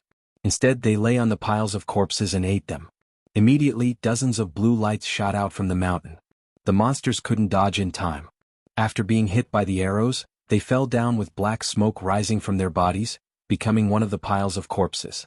In the distance, many forces belonging to the Minghuang Palace knew that someone was attacking the Minghuang Palace. Therefore, they came from all over the underworld to help the king. The rebellious army of Dark Nether had also gathered a large number of troops from all directions. Their numbers and strength were obviously superior to the troops sent to rescue the emperor. Both sides were engaged in a fierce battle in the surroundings of the Minghuang Mountain. Standing on the white light shield, the silver-armored Thousand Soldiers looked down at the Minghuang Mountain. Seeing that another attack had been repelled, he said solemnly, "Something is wrong. It doesn't look like the Black Pool Bitch's force is rebelling. There are other forces adding fuel to the fire. Immediately send a message to the army stationed in the Endless Horizon to bring all the Purgatory Army here." The other 3 were slightly shocked. The purple-armored Ao Jun said, "I'm afraid this is not appropriate. The Purgatory Army needs to suppress the countless prisoners in the Endless Horizon. If the army brings all the Purgatory Army here, once the prisoners escape, they will become a great threat to the Minghuang Palace. You should know that all the prisoners in the Endless Horizon hate the Minghuang Palace to the core. The silver-armored thousand soldiers took a deep breath of the thick smell of blood in the air and shouted coldly, "Kill! Let the army execute all the prisoners immediately." Execute all the prisoners? The three of them exclaimed in shock at the same time. After so many years, there were already over 100 million prisoners imprisoned in the Endless Horizon. What did it mean to kill all of them? Huang Jiaxingjun sucked in a breath of cold air and said, "There are nearly 100 million prisoners imprisoned in the Endless Horizon. They are the coolies who forge weapons for the Dark North Palace. If we kill them all, we will cut off the source of our weapons and in the future we will be suppressed by the immortal realm. An army of 1,000. You should think twice before you act. You worry too much." The silver-armored thousand soldier waved his hand and pointed at the densely packed rebel army that was rushing over from afar. He said sternly, "Kill all the prisoners in the Endless Horizon. After that, there will be many more people here to replace them. Why worry about the Endless Horizon running out of coolies? You've heard the news from the Immortal Realm. Once the Immortal Palace collapses, the entire force of the Immortal Palace will immediately collapse. We can't afford to lose the Underworld Royal Palace. It is the symbol of the Underworld Sovereign's rule over the Underworld. Once the Underworld Royal Palace falls, people's hearts will change. No one will take the risk to come to our aid. So, what we need to do is to kill the rebels at all costs and protect the Underworld Royal Palace until the Underworld Sovereign returns. As long as the Underworld Royal Palace stands in the Underworld, as long as the symbol of the Underworld Sovereign's rule over the Underworld remains, those who have ulterior motives will not dare to act recklessly. Do you understand what I mean?" The three of them looked solemn and immediately understood the seriousness of the matter. Purple-armored proud soldier said in a low voice, "I will send a message to Jianghu, not just you." The silver-armored thousand soldier pointed at the three of them and himself and said, "If you alone send a message to him to kill over 100 million prisoners in the Endless Horizon, Jianghu will definitely hesitate. After all, the responsibility is too great. The four of us must all send a message to him, explaining the seriousness of the matter and urging him to make a decision immediately." Okay. The four of them agreed without hesitation. They all took out jade talismans, wrote down the contents and crushed them. However, because of this decision, when the red-armored soldier in the Endless Horizon received the message from the four of them, he immediately pulled on the red iron chains around his body. His entire body was filled with murderous intent. He immediately sent the bloodiest and cruelest order in history to his subordinates. For a moment, the entire Endless Horizon was filled with miserable screams. Roar! A deafening roar suddenly came from the sky. The silver-armored thousand soldier and the other three quickly looked up. They saw a green shadow flashing in the dense dark clouds. The green giant snakes that were sneakily attacking in the sky all scattered in fear. A snake head the size of a small mountain, glowing with green light, broke through the dark clouds and reached out. Its body, which was 100 meters long and 5 meters in diameter, was faintly discernible in the dark clouds. Although it looked similar to the other green snakes, it was 4 to 5 times the size of the other green snakes. On the head of the green snake that was the size of a small mountain, glowing with green light, grew 2 ferocious and translucent horns that looked like green crystals. 2 large red eyes flickered. Between the 2 shining red eyes stood the cold and elegant Lady Blackpool. Her black dress fluttered in the bloody night wind. Behind her, between the 2 horns of the giant snake head, stood a man in a black robe. He wore a black bamboo hat that covered half of his face and held a monk's staff with many earrings in his hand. His face couldn't be seen clearly, making him look rather mysterious. A clear and melodious giggle sounded in the bloody night sky. Lady Blackpool covered her mouth and looked at the top of Minghuang Mountain with a smile. "Silver-armored thousand soldier. You have always been bossy and rude to me. I bet you never dreamed that this day would come." A halberd suddenly appeared in the silver-armored thousand soldier's hand. He waved his arm and pointed at Lady Blackpool from afar. He yelled, "Bitch Blackpool! How dare you show yourself? You are still so stubborn even when you are about to die." Lady Blackpool looked at the entire Minghuang Mountain with disdain. She looked at the 4 armored soldiers on the mountain and clicked her tongue. "I didn't expect Bai Qi to have so many people hidden in the dark. All of them are well equipped. It seems like Bai Qi really invested everything he had. No wonder we couldn't take them down after such a long time." She turned to the man with the monk's staff and bamboo hat behind her and nodded, "Big brother. I didn't expect Bai Qi to be hiding his true strength from me. Minghuang Mountain is heavily guarded by them. Normal warriors can't even get close to them. It seems like I need to take action personally, big brother. The man with the monk's staff slightly nodded. Silver-armored thousand soldier and the others heard Lady Blackpool calling the man big brother, and were confused. Since when did Blackpool have a big brother? Silver-armored thousand soldier pointed his halberd at the man in the bamboo hat and yelled, "Who are you? How dare you rebel with this slut? Could it be that you're tired of living?" Without saying a word, the man in the bamboo hat took out a few human heads with tangled hair and threw them to the peak of the Minghuang mountain. The silver-armored thousand soldier caught the heads with his halberd and took a closer look at them. He was shocked when he saw their faces. He raised his head and glared at the man in the bamboo hat. "You are the king of the Black Mountain?" These people were none other than the people he had sent to investigate the origin of the mysterious king of the Black Mountain in the clear underworld. Now that the other party had suddenly thrown out these heads, their identity was self-evident. Half of the man's face was hidden under the large bamboo hat and he did not answer. He suddenly raised the staff in his hand and shook it. On the pumpkin-shaped head of the staff that was protected by 9 large rings, dozens of earrings in the 9 large rings rang. Ding-ling-dang-lang. The crisp sound of the earrings resounded through heaven and earth. Immediately, 9 pitch-black whirlwinds swayed out from the head of the staff and flew into the night sky that was filled with the smell of blood. The 9 whirlwinds, which were originally only the size of a fist, suddenly expanded, forming 9 black tornadoes that connected the heavens and the earth. In an instant, heaven and earth changed color, and the tornadoes twisted and dragged on the ground, howling as they surrounded the Minghuang mountain. The people fighting on the ground didn't care whether they were friend or foe. As long as they got close to the 9 black whirlwinds, they would be sucked in by a powerful suction force. As long as they were swallowed, they would scream and die. The 9 black tornadoes were like scavengers. Wherever they went, the densely packed crowd and corpses were immediately cleaned up. Everyone was so frightened that they all retreated far away, leaving clear marks on the ground as they passed. In just a short while, the 9 black tornadoes surrounded the Minghuang mountain from all directions. The soldiers all over the mountain couldn't help but look at each other in horror at the sight of the terrifying tornadoes. They didn't know how to deal with them.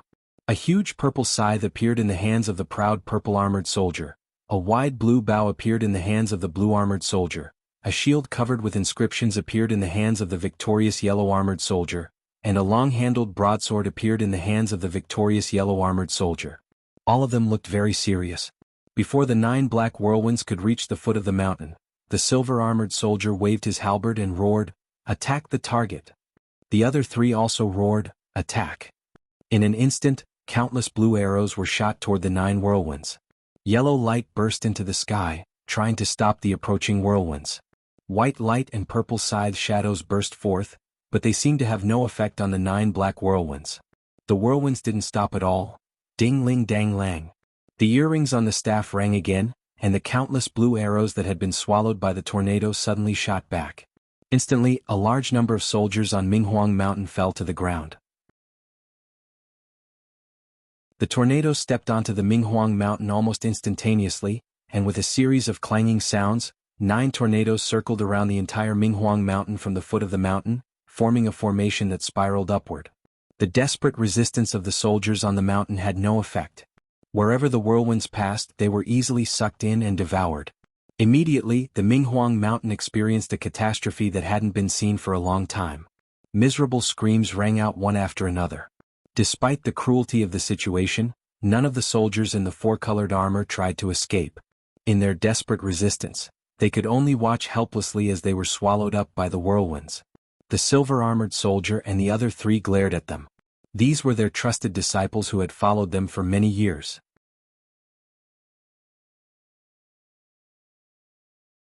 Chapter 1102. Seeing the 9 spiraling tornadoes devouring the lives of the soldiers on the mountain, Lady Blackpool, who stood on the snake's head and watched silently, suddenly giggled and said, "1,000 soldiers. If the 4 of you kneel down and submit to me, I will consider letting you go." Shameless bitch. You are just a bitch who flatters the Emperor of Hell. You are not worthy of us submitting to you. Silver Armor 1,000 soldiers waved his halberd and shouted angrily. Lady Blackpool snorted coldly and turned to the man in the bamboo hat behind her.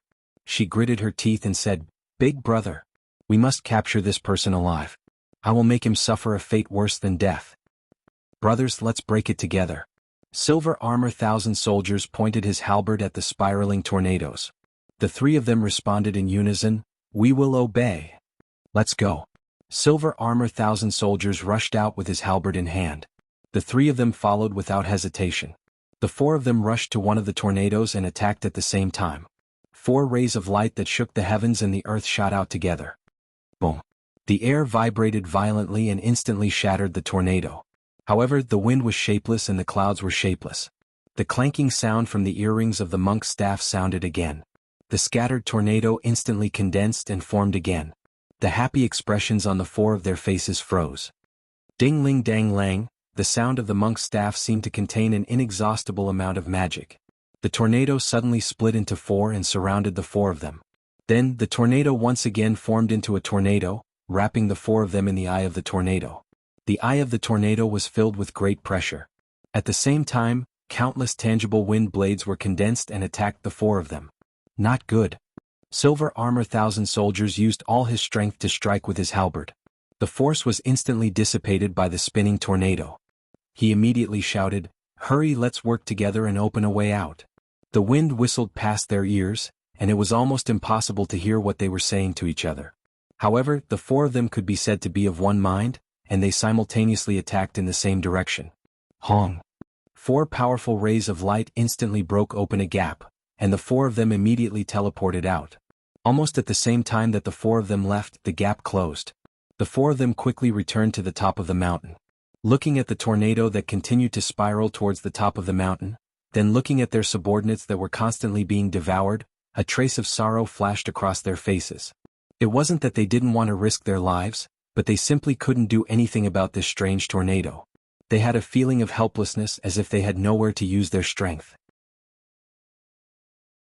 "We can't let our brothers die in vain," Huang Jiashengjun cried out in sorrow. Silver-armored 1,000 soldiers' bones creaked, knowing that they couldn't hold the Minghuang mountain for much longer. Just as he was about to order everyone to retreat, a furious roar came from the distance. "How dare you!" This voice was so familiar. The 4 of them shuddered, their faces full of joy. "The Emperor of the Underworld is back," the silver-armored soldier exclaimed. Everyone looked in the direction of the sound, only to see a white light and a golden glow cutting through the night sky. "Jintai, help me kill these traitors." The angry roar resounded through the sky again. The white light suddenly shot out a black light toward the ground. The black light instantly expanded in the shape of a fan. The light engulfed and strangled the crowd below. Suddenly there was a series of screams. Countless people were turned into ashes under the rotating strangulation of the black light. "The Emperor of the Underworld is back," someone shouted in fear. The name, Emperor of the Underworld, was a very powerful deterrent in the underworld. Countless people immediately fled without a care in the world. At the same time, a golden rod instantly grew to several hundred meters long. It spun as it was tossed out. It rushed into the crowd below and began to hit them without restraint. Amidst the rumbling sounds, screams rose and fell. People fled in all directions, unable to resist. The 2 streaks of light, one golden and one white, killed countless people in an instant. The 2 of them passed through the tornadoes and landed on the white barrier. The silver-armored soldier and the other 3 bowed in unison and said, "Greetings, Emperor of the Underworld, greetings, Immortal Emperor." Bai Qi waved his hand and didn't pay attention to the 4 of them. He looked around at the 9 tornadoes with a gloomy expression. Listening to the incessant screams and seeing so many core forces of the Immortal Palace rapidly dying, Jin Tai's expression changed even more. Now that his Immortal Palace's forces had collapsed, he needed to borrow Bai Qi's forces to rebuild the immortal world. If he allowed Bai Qi's forces to collapse as well, he wouldn't have any forces left to take control of the immortal world. "You dare to show off your insignificant skills here? See how I break it?" Jin Tai shouted and spat out golden powder from his mouth. The powder turned into 9 golden clouds and rushed towards the 9 tornadoes. In an instant, they were all swallowed by the tornadoes, and the black tornadoes turned into a dark golden color in the blink of an eye. The dark golden light flashed in the tornadoes and the 9 tornadoes slowed down in an instant. The golden powder inside was spinning in the opposite direction to counteract the speed of the tornadoes. The power of the tornadoes lay in their rotation. Since they couldn't rotate anymore, they naturally couldn't become tornadoes and wouldn't have any destructive power. In the blink of an eye, the 9 tornadoes were annihilated, leaving only 9 golden dragons that connected the heaven and earth. Jintai opened his mouth and sucked the 9 golden dragons back into his stomach. It was a miraculous feat. Everyone on the mountain looked at Jintai with cold eyes. An immortal emperor was indeed an immortal emperor. Even the 4 underworld generals couldn't break it, but he just opened his mouth and broke it. The arrival of the emperor of the underworld and the immortal emperor gave the majority of the people on the mountain a sense of relief. Bai Qi glanced at Jintai and didn't expect him to do this. Jintai expressionlessly looked at the head of the giant snake in the sky and said, "I didn't expect someone in the underworld to know the wind manipulation technique. There was one in the immortal realm, but it was sealed by me." In front of the people, he still acted like an emperor and didn't feel like a stray dog. He turned to Bai Qi and asked, "Bai Qi, how did you do it?" "Hey Qi, this little bitch has been nurtured by you for a long time, but she still dares to bite you, her master. I told you to give her to me, but you didn't want to do it. Now you have raised a tiger and brought disaster to yourself."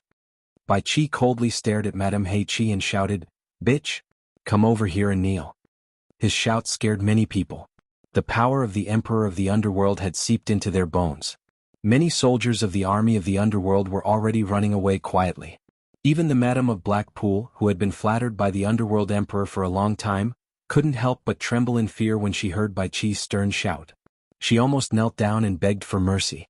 However, it was just a momentary illusion. She had been preparing for this day for so many years. Madame Hei Qi took a deep breath and giggled at Bai Qi, "Your Majesty, the Emperor of the Underworld? How come this title is so hard to pronounce? Well, you joined hands with Jintai in the immortal realm, but you were defeated by the sect master of the Heartless Palace, Wang Qing. What right do you have to be the Emperor of the Underworld? Bai Qi, do you think you are qualified to control the Underworld Palace and enjoy the honor of the Emperor of the Underworld? Bitch, I will give you one last chance. Otherwise, you will be tortured for the rest of your life." Bai Qi said word by word, "Kneel down and accept your punishment." Haha. Madame Hei Qi suddenly laughed seductively, "Bai Qi, if you kneel down and submit to me, I definitely won't kill you. I'll definitely spare your life and let you be my exclusive male pet. No matter if I'm in the netherworld, the human world, or the immortal world, I'll keep you by my side to serve me. What do you think?" Bai Qi was so angry that he laughed, "Good. Good. Good. You're so daring.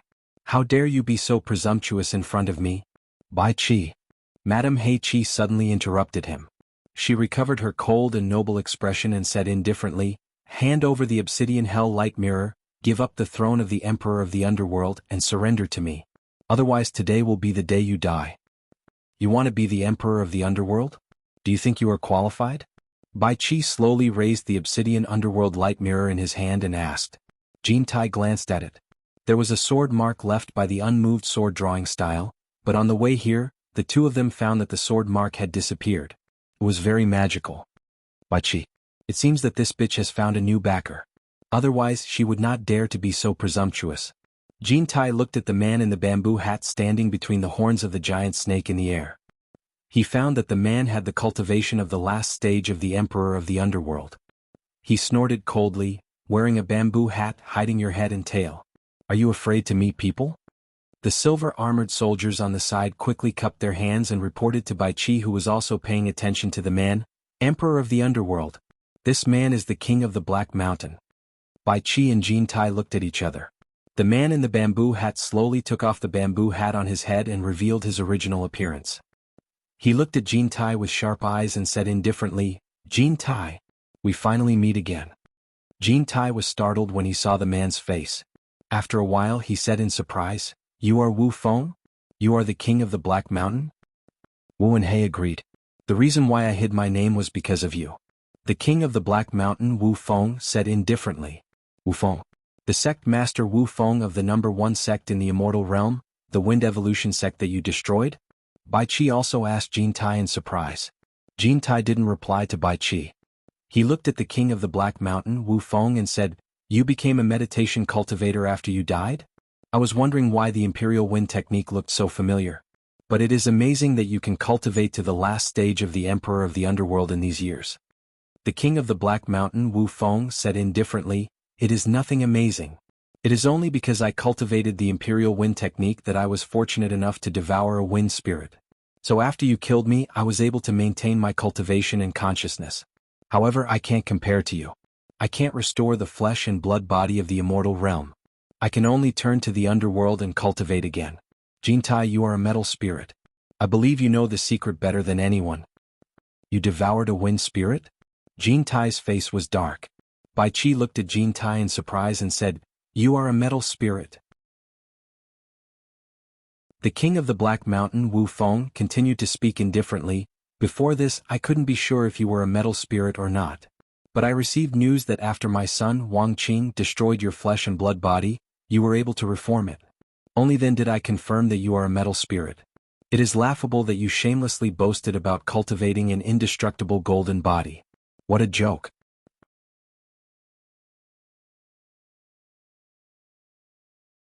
Chapter 1103. Everyone turned to look at Jintai. Most of them had a look of confusion in their eyes. They didn't know what the metal spirit and wind spirit were, but those like Bai Qi who knew were all shocked. However, they were even more shocked that Wang Qing was the son of King Heishan. "Wang Qing is your son. How is that possible?" Jintai said with a gloomy face. "Nothing is impossible.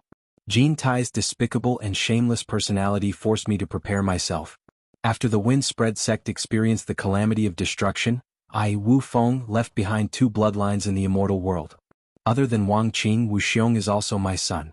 Recalling the past, the king of the Black Mountain, Wu Feng, could not help but sigh. "It's precisely because of the huge financial resources I plundered from the netherworld that the Heartless Palace created by Wang Qing could reach where it is today, and that Wu Xiong could become the great commander of the Immortal Palace's external affairs." Wu Xiong? No wonder it really was a deliberate scheme. Jintai sneered. "Jintai, today is the day you end the Wu family." Madame Blackpool gritted her teeth and stared at Jintai angrily. Jintai snorted and stared at her coldly. "Who are you in the Wu family?" Madame Blackpool said word by word, "Wu Yunfang." Jintai said, "I remember you. The Wind Development Sect did have such a person. However, it was too long ago. If I remember correctly, you weren't as beautiful as you are now. Otherwise, I would have taken you in as a concubine in the Immortal Palace. You wouldn't have the chance to be pampered by Bai Qi. You also became a meditation cultivator. Did you devour some wind spirit?" "Because I didn't devour the wind spirit, I couldn't condense a nether body and recover my original appearance. If Big Brother didn't use the wind spirit to protect my soul and find a nether body to possess, I wouldn't have the chance to witness your retribution." Madame Blackpool said angrily. "You weren't very pretty in your previous life, and even after you died, you still needed to find a beautiful body double. Women really do love to be beautiful. You should be thanking me, otherwise how could you have the chance to become so beautiful?" Kim Tai laughed loudly, then turned to look at Bai Qi with a strange expression and said, "Bai Qi, I find it strange. Although you are the emperor of the underworld, the king of the Black Mountain is your brother-in-law. Your brother-in-law colluded with your woman to rebel against you. What is going on?" Bai Qi glanced at him and coldly said, "You shut up. This slut is just a toy for me to vent my anger on. How can a piece of trash like her, who has been ridden by thousands and slept with tens of thousands, be worthy of being my woman?" "That's true." Jintai nodded his head seriously. Madame Blackpool was so angry that her body trembled. "Big Brother! Help me catch him alive, help me catch him alive." Whoosh! The king of the Black Mountain staff paused for a moment, then he looked down and said, "The Emperor of the Underworld and the Immortal Emperor have fallen to the point of using words. This means that they have reached the end of the road. Why do you care about it? Bai Qi, hand over the obsidian hell light mirror, and I will spare your life." Bai Qi nodded silently. "Both of you are eager to get the obsidian hell light mirror, so it seems that you already know the secret of the mirror. I can give it to you, but both of you want it, so who should I give it to?" Kim Tai's eyes flickered as he looked at the mirror in his hand, trying to figure out the secret hidden within. "Bai Qi, you don't need to sow discord between us." Madame Blackpool said disdainfully, "I have no intention of fighting for power, I just want to be free and unfettered. Think about it, the Emperor of the Underworld will be my brother, and the Immortal Emperor of the Immortal World will be my nephew. Where in the 3 realms won't I be free? The obsidian hell light mirror will naturally be given to my big brother." As soon as this was said, Kim Tai laughed wildly. After a while he said sternly, "I am still here. Who in the immortal world dares to call himself an emperor? The immortal world has my son Wang Qing guarding it. Is there still a place for a stray dog like you?" The king of the Black Mountain, Wu Feng, said indifferently, Today is the day you die. Ah.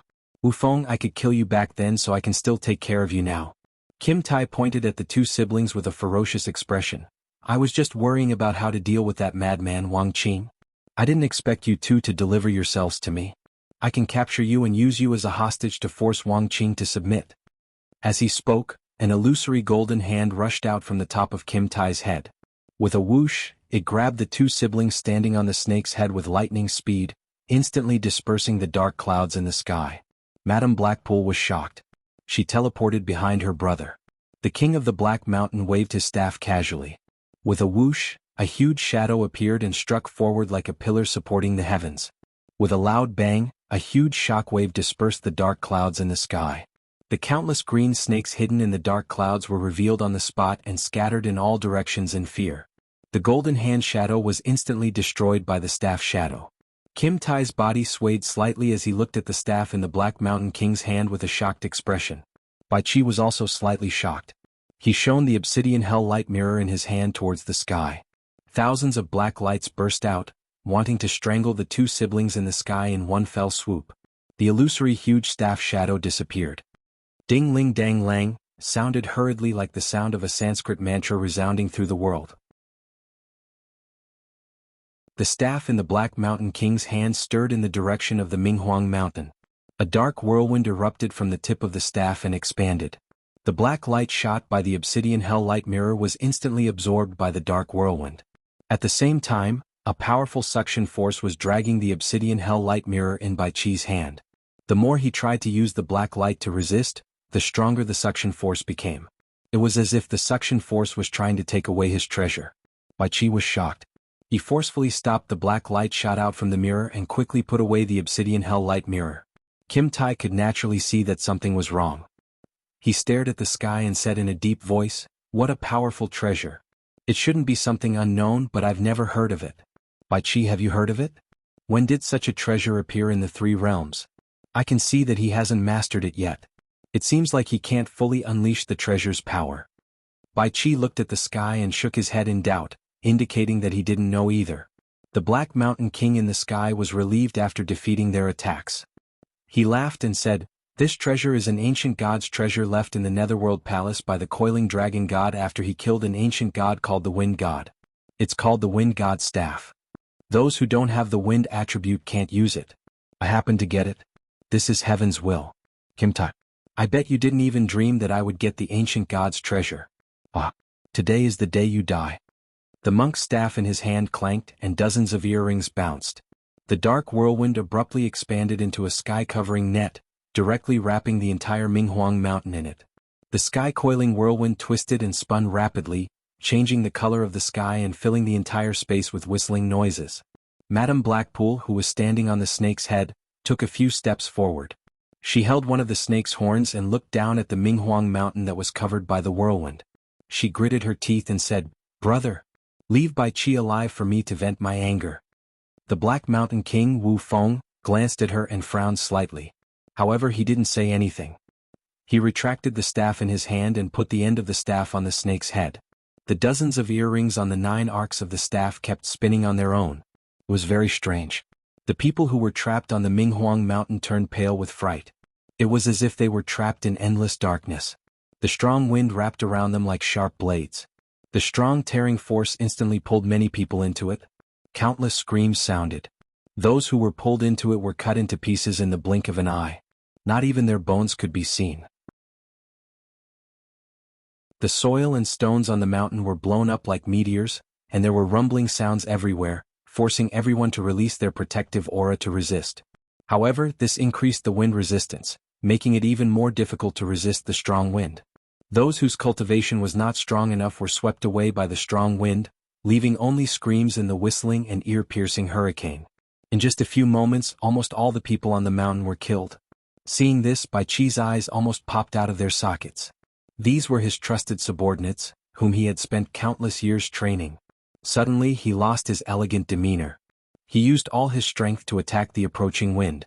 Jean Tai and the others also attacked with all their strength. However, the treasures left behind by the ancient god were not to be underestimated. The endless power made their attacks disappear like clay oxen in the sea. They couldn't see any effect. Instead, they tended to increase the power of the wind. Jintai, didn't you say that the wind-riding art was a small trick? Where is the way to break it? Bai Qi turned around and shouted angrily. Jintai looked at the approaching wind and replied angrily, "This is not a normal wind-riding art. It is the power of the wind god magic treasure. How can I break it?" Huang Jia, who had lost all his subordinates, shouted angrily, "Your subordinate will open the way for the emperor of the underworld." The shield in his hand emitted a dazzling light, and he rushed toward the approaching wind with the shield. "Xingjun, come back.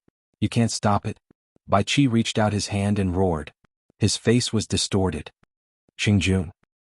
Xingjun! Xingjun!" Silver-armored 1,000 soldiers and the others cried out involuntarily.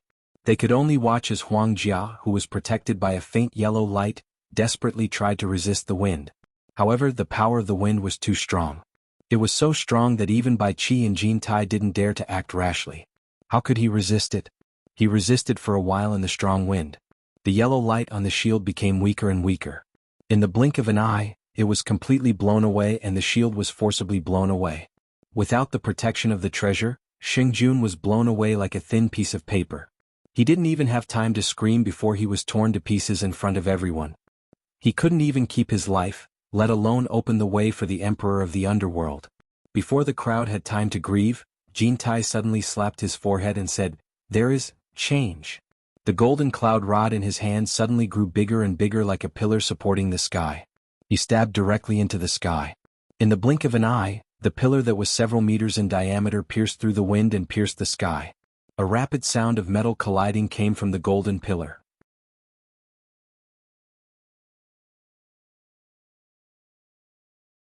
Chapter 1104. Everyone looked up and saw that the golden pillar had already started to be scratched by the fierce wind, and the entire pillar was also shaking violently.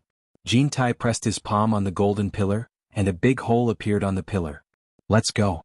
My golden cloud rod can't hold on for long." As soon as Kinte finished speaking, he had already turned into a golden light and flashed into the hole in the pillar. Bai Qi and the others followed closely behind. After entering, they found that the pillar was completely empty, forming an empty tube from the bottom to the top. They quickly followed the violently shaking tube and flashed out. As soon as they dashed out from the top of the pillar, they saw Jintai grab the golden pillar.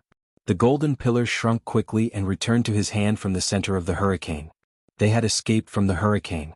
Seeing what Jintai did, Bai Qi was shocked. He grabbed Jintai's clothes and shouted angrily, "What are you doing? More than 1,000 of my men haven't come out yet. Are you crazy?" Jintai pushed him away with his elbow. He picked up the battered golden cloud rod and said harshly, "The golden cloud rod can't hold on for long. It is already difficult for us to come out. We don't have time to wait for more than 1,000 of your men to escape." "Then why didn't you use it to escape earlier? Xingjun didn't have to die for nothing." Bai Qi, who was about to lose his mind, was pulled back by the silver-armored army and the others. They all advised him that as long as they could protect the emperor of the underworld, they would have a chance to avenge Xingjun. "If it weren't for Xingjun's death, I wouldn't have thought of using this method to escape. His death was worth it. Otherwise we would all die together." Jintai looked at the angry Bai Qi and snorted coldly, "Now is not the time for you to show mercy. We don't have a way to break the power of the divine wind staff yet. If we don't leave now, we won't be able to. If you don't leave, I will."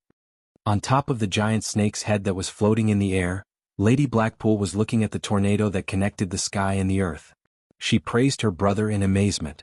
The king of the Black Mountain, on the other hand, was looking at the tornado with a serious gaze. He suddenly raised his head and looked at the sky above the tornado. He said in a deep voice, "Not good. They actually managed to escape." Madame Blackpool was shocked. "What?" With a swoosh, the monk's staff in the hand of the king of the Black Mountain turned into a stream of light and shot into the sky.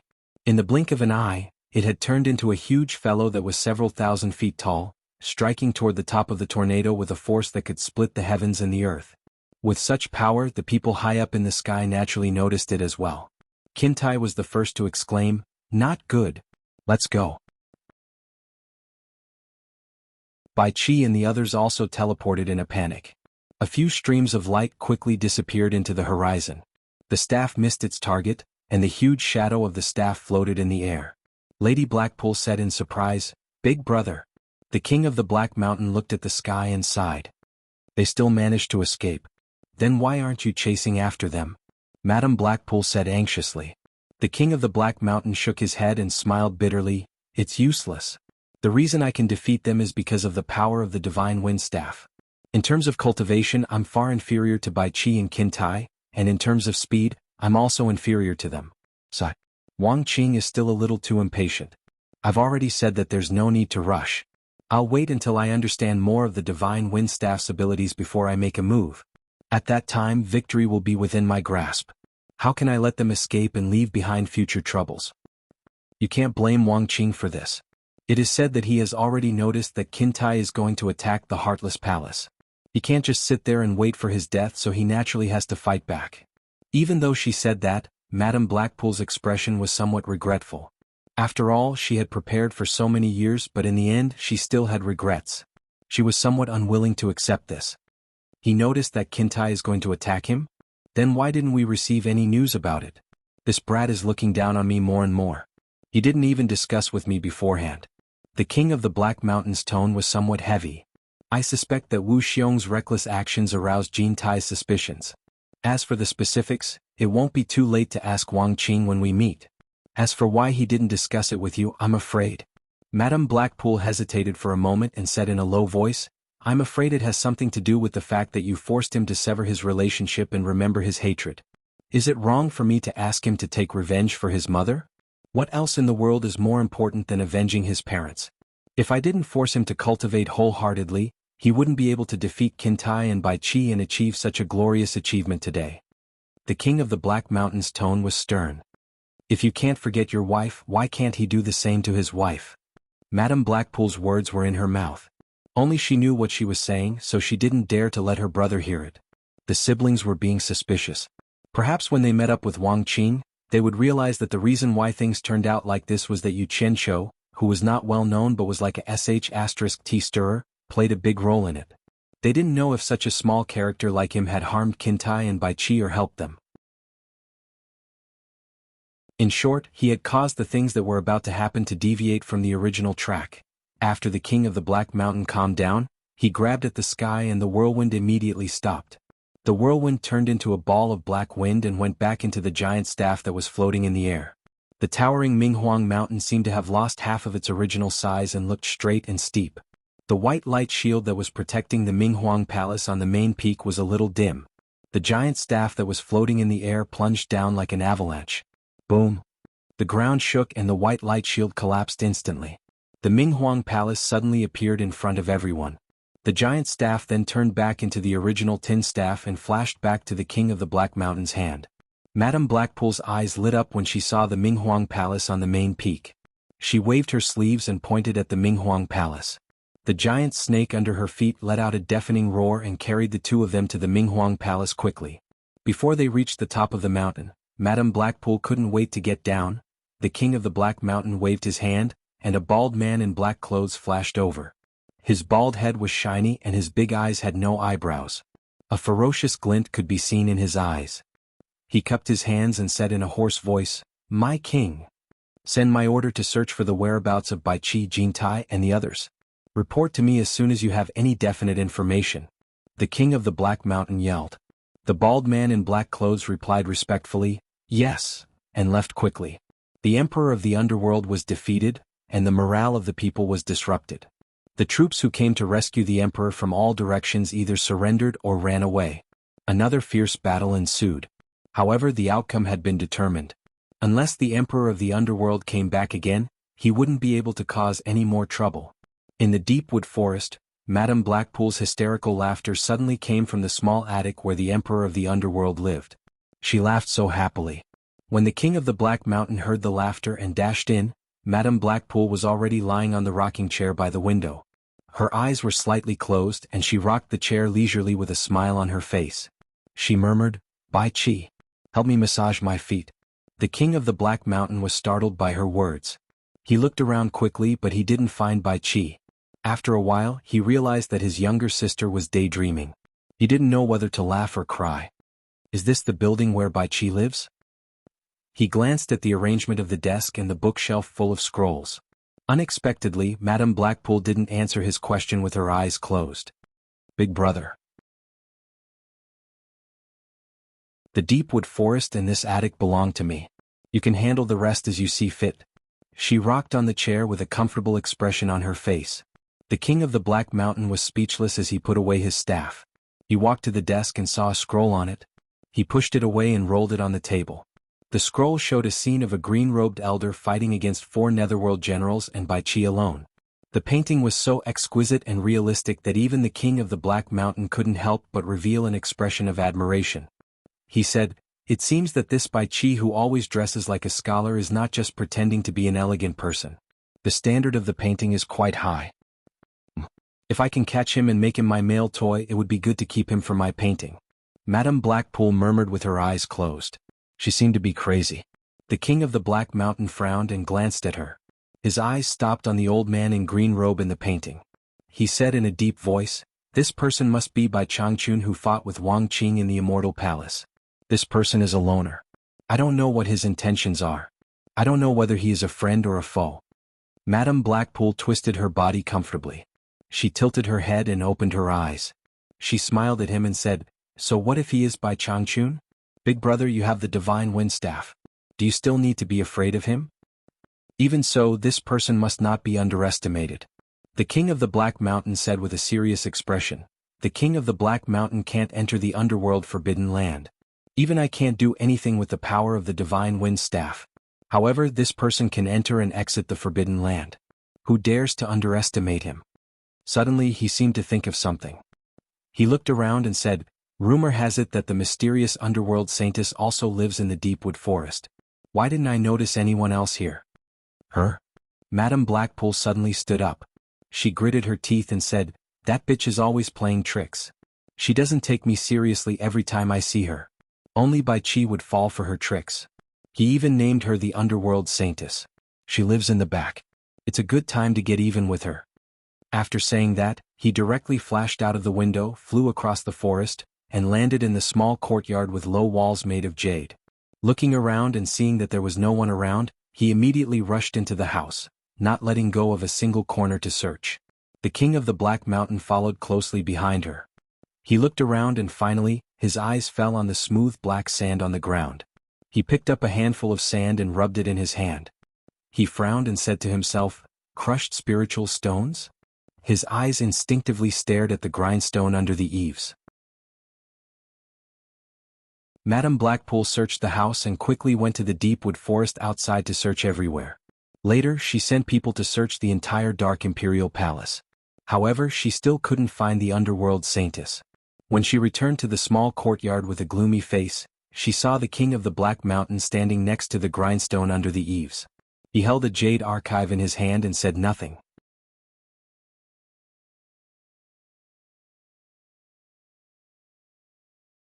Chapter 1105. When we were about to make our move, I sent people to keep an eye on Minghuang Mountain. I didn't want this bitch to escape. Madame Blackpool walked under the eaves and said angrily, "I searched everywhere but I couldn't find her. Where is she hiding? There's no need to look for her. She left a long time ago." The king of the Black Mountain, who had been silent, suddenly sighed. He handed over the jade archive in his hand and said, "She left this on the grindstone before she left. She left it for you. Take a look." Left a long time ago? Could it be that she can really predict the future? Madame Blackpool took the jade archive with a puzzled look. It read, "Since I want to steal the host's place, I will leave early. Wu Yunfeng, don't worry about me." It was just a few words, but Madame Blackpool's face darkened. She smashed the jade archive into pieces and looked around. "You must be hiding in Minghuang Palace. I will find you." "How do you know she is hiding in Minghuang Palace?" The Black Mountain King frowned. "Do I need to ask?" Madame Blackpool said angrily, "Ever since our bodies were destroyed in the immortal realm, you have never called my name in the underworld. How could she know that my real name is Wu Yunfeng? It's obvious that she heard the conversation between us and Jean Tai. That's why she knows that I'm called Wu Yunfeng. But now she's deliberately mystifying us. She wants to confuse us so that she can escape. I won't let her succeed so easily." "Calm down. Bai Qi is not an ordinary person. If Bai Qi can call her the underworld saintess, she must have something special about her." The king of the Black Mountain carefully looked around the simple furnishings in the courtyard, as well as the black sand that was ground by spirit stones, and slowly said, I've long heard that this underworld saintess is proficient in the art of divination. Maybe she really is a prophet. You believe this nonsense? If she really can predict the future, Bai Qi wouldn't have been defeated today, and he wouldn't have let me live until now. Madame Blackpool said through gritted teeth, that bitch can only fool that bookworm Bai Qi with her tricks. She can't fool me. Even if I have to turn the entire Minghuang Mountain upside down, I'm going to find that bitch. As soon as she finished speaking, Madame Blackpool left in a hurry again. The king of Black Mountain frowned and shook his head. He entered the underworld saintess's house and carefully observed the decorations inside. Several streams of light flew quietly in the sky above the netherworld. They were Jin Tai, Bai Qi and the others. Everyone's expressions were ugly. The most uncomfortable ones were Jin Tai and Bai Qi. The two of them had ruled the immortal and netherworld for so many years. First there was Bai Changchun, then there was Wang Qin, and now there was the king of Black Mountain. When did the immortal emperor and netherworld emperor become so easy to bully? In the end, we have been living a comfortable life for too long. Otherwise, we wouldn't have suffered such a defeat. If we were prepared, these people wouldn't be able to do anything. We were too careless. Qin Tai suddenly let out a long sigh and looked back. After confirming that no one was chasing after them, he gestured to everyone and took the lead to hide in a rocky stream below. The rest of them also followed him down there. Only Jin Tai, Bai Qi, Chen Jun, Ao Jun and Tian Jun were left in the stream of rocks. None of Bai Qi's subordinates escaped. They were all killed by the divine wind staff. Bai Qi was still angry at Jin Tai. He didn't respond to Jin Tai's words along the way. Jin Tai knew that Bai Qi blamed him for not rescuing his trusted subordinate, Huangjia Xingjun, in time. Jin Tai released his divine sense to scan the surrounding area. After making sure no one was around, he sneered at Bai Qi, "You are too soft-hearted. No wonder you raised that bitch Blackpool. Raising that bitch can at least please me in bed. It's better than you helping Black Mountain raise Wu Xiong's eldest son." Bai Qi immediately retorted. Silver Armor and Chen Jun, who were immersed in sorrow, couldn't help but look at Jin Tai. Jin Tai Ning was speechless. He glanced at Bai Qi's subordinates. To be honest, he was actually quite envious of Bai Qi. He had long wanted to ask Bai Qi for advice on how he could bring out such a group of loyal subordinates who were willing to die. However, he could not bring himself to do so. Is there any point in saying this now? We are really stray dogs now. Let's think about how to turn things around first. Jin Tai glanced at the storage bracelet on Bai Qi's hand and lightly said, "What is the secret of your obsidian light mirror? Why are Wu Feng and his sister so eager to get it? If there is a secret that can help us turn things around, why don't you say it now? What is there to hide now?" Although Bai Qi was angry, he also knew that now was not the time to fight. It was better to work together and discuss a good plan. After pondering for a moment, he said, "Obsidian Light Mirror's original name is not this. There is a record left by Coiling Dragon in the Netherworld God's Palace. It is called Yin Yang Mirror." Jin Tai's eyes immediately lit up. How can the treasure mentioned by Coiling Dragon be easy to obtain? Is it because you can't use the power of this treasure? Otherwise, how could you block the divine wind staff? It is true that I can't use the power of this treasure, but the true power of this Yin Yang mirror is not reflected in fighting. Bai Qi glanced at Silver Armor Army and the others. They were all his trusted subordinates, so there was nothing to hide. He immediately said with a solemn expression, "According to the records of Coiling Dragon, the Yin Yang mirror can see through the two realms of Yin and Yang and control the cycle of life and death. It is said that those who can use the power of this treasure can see anyone's fate and reincarnation. In other words, it can show you who you reincarnated from in your previous life. It can also control what you reincarnate into in your next life, whether it is a human, a dog, a pig, a cow, and so on." When they heard this, they were all shocked. They didn't think that there would be such a treasure. It was a little too magical. Jin Tai was stunned. "This? I'm afraid even a divine weapon can't use such a miraculous effect. It can see through the yin and yang and control the cycle of life and death. This treasure is too heaven-defying. I don't know whether a divine weapon has such a miraculous effect or not, but according to the records of Coiling Dragon, this treasure is even older than a divine weapon. It is a treasure that was born when the two realms of yin and yang were still in chaos. Later, because this mirror absorbed the yin eye and yang eye of yin and yang could not see each other, so they could not mix together. Thus, yin and yang were separated, creating the two realms of yin and yang. It is said that this mirror represents the yin-yang eye. This is too mysterious and too profound. I still don't understand what it means." Bai Qi shook his head and sighed. "Older than a divine weapon. Jintai's throat moved slightly, and a trace of greed flashed in his eyes. Bai Qi saw this and coldly snorted. Unfortunately, this thing fell in the underworld when the two realms of Yin and Yang were divided, so it is destined to be a treasure of the underworld. Jintai, don't let your imagination run wild. Even if this thing is given to you, you have no way to control it. In your hands it is less than a piece of scrap iron. Nonsense, when did I let my imagination run wild? Jintai's expression did not change and his heart did not jump as he said, I am just curious. Although this treasure is magical, it is actually a bit weak. In terms of power, it is not even comparable to the Wind God's staff in Wu Feng's hands. Why are the Wu siblings so anxious to get it? This is mainly because of the words of Coiling Dragon in the Netherworld God Palace. He said that only those who can wield the Yin-Yang mirror are worthy of being the ruler of the underworld. Bai Qi revealed a trace of a bitter smile and slightly shook his head. It is because of this insignificant sentence. Coiling Dragon once controlled the entire Styx, and was the main god that the Styx's water race worshipped.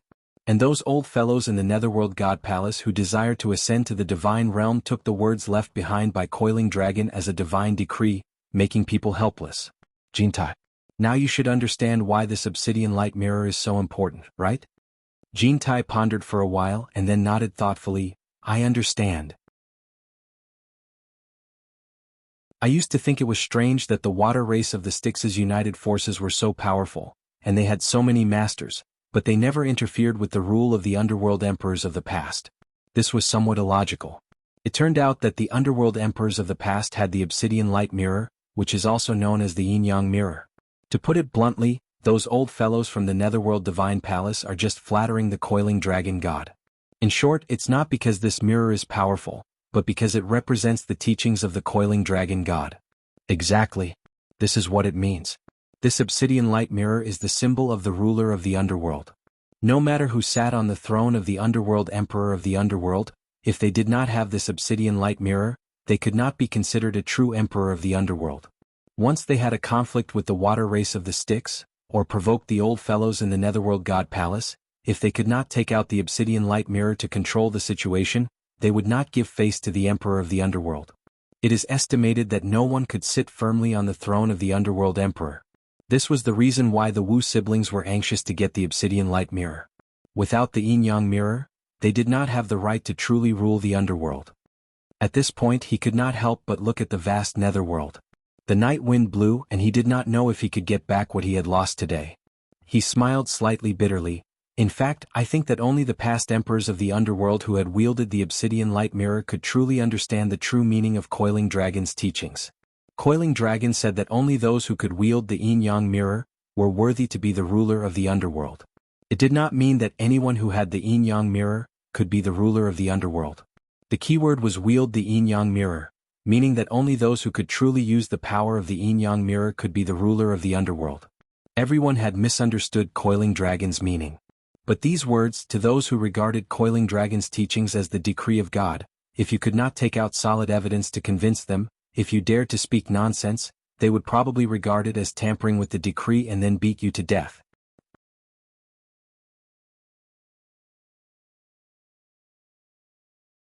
Chapter 1106. Hearing this, Silver Armor Army and the other two showed an expression of understanding. They had learned something new. Jintai, on the other hand, had lost interest in the obsidian light mirror because it was of no use to him. He didn't have the mood to get entangled in such a topic. To him, nothing was more important than regaining control of the immortal world. His eyes flickered as he said, Bai Qi, can this obsidian light mirror get the help of the experts of the Styx's water race and the old fellows of the Netherworld Spirit Estate to help us regain what belongs to us? I hope the obsidian light mirror has that ability, but do you think it's possible? Bai Qi said with a mocking expression. The Coiling Dragon gods didn't say that they have to listen to the command of the yin-yang mirror's wielder. Do you really think they're fools? They're all a bunch of old fools. They're not as stupid as you. If the obsidian light mirror could really command the entire netherworld, I'm afraid it wouldn't have fallen into my hands. Those old fellows would have come out of the mountains to snatch it, and I wouldn't be with you until today. Let's use our brains and find another way out.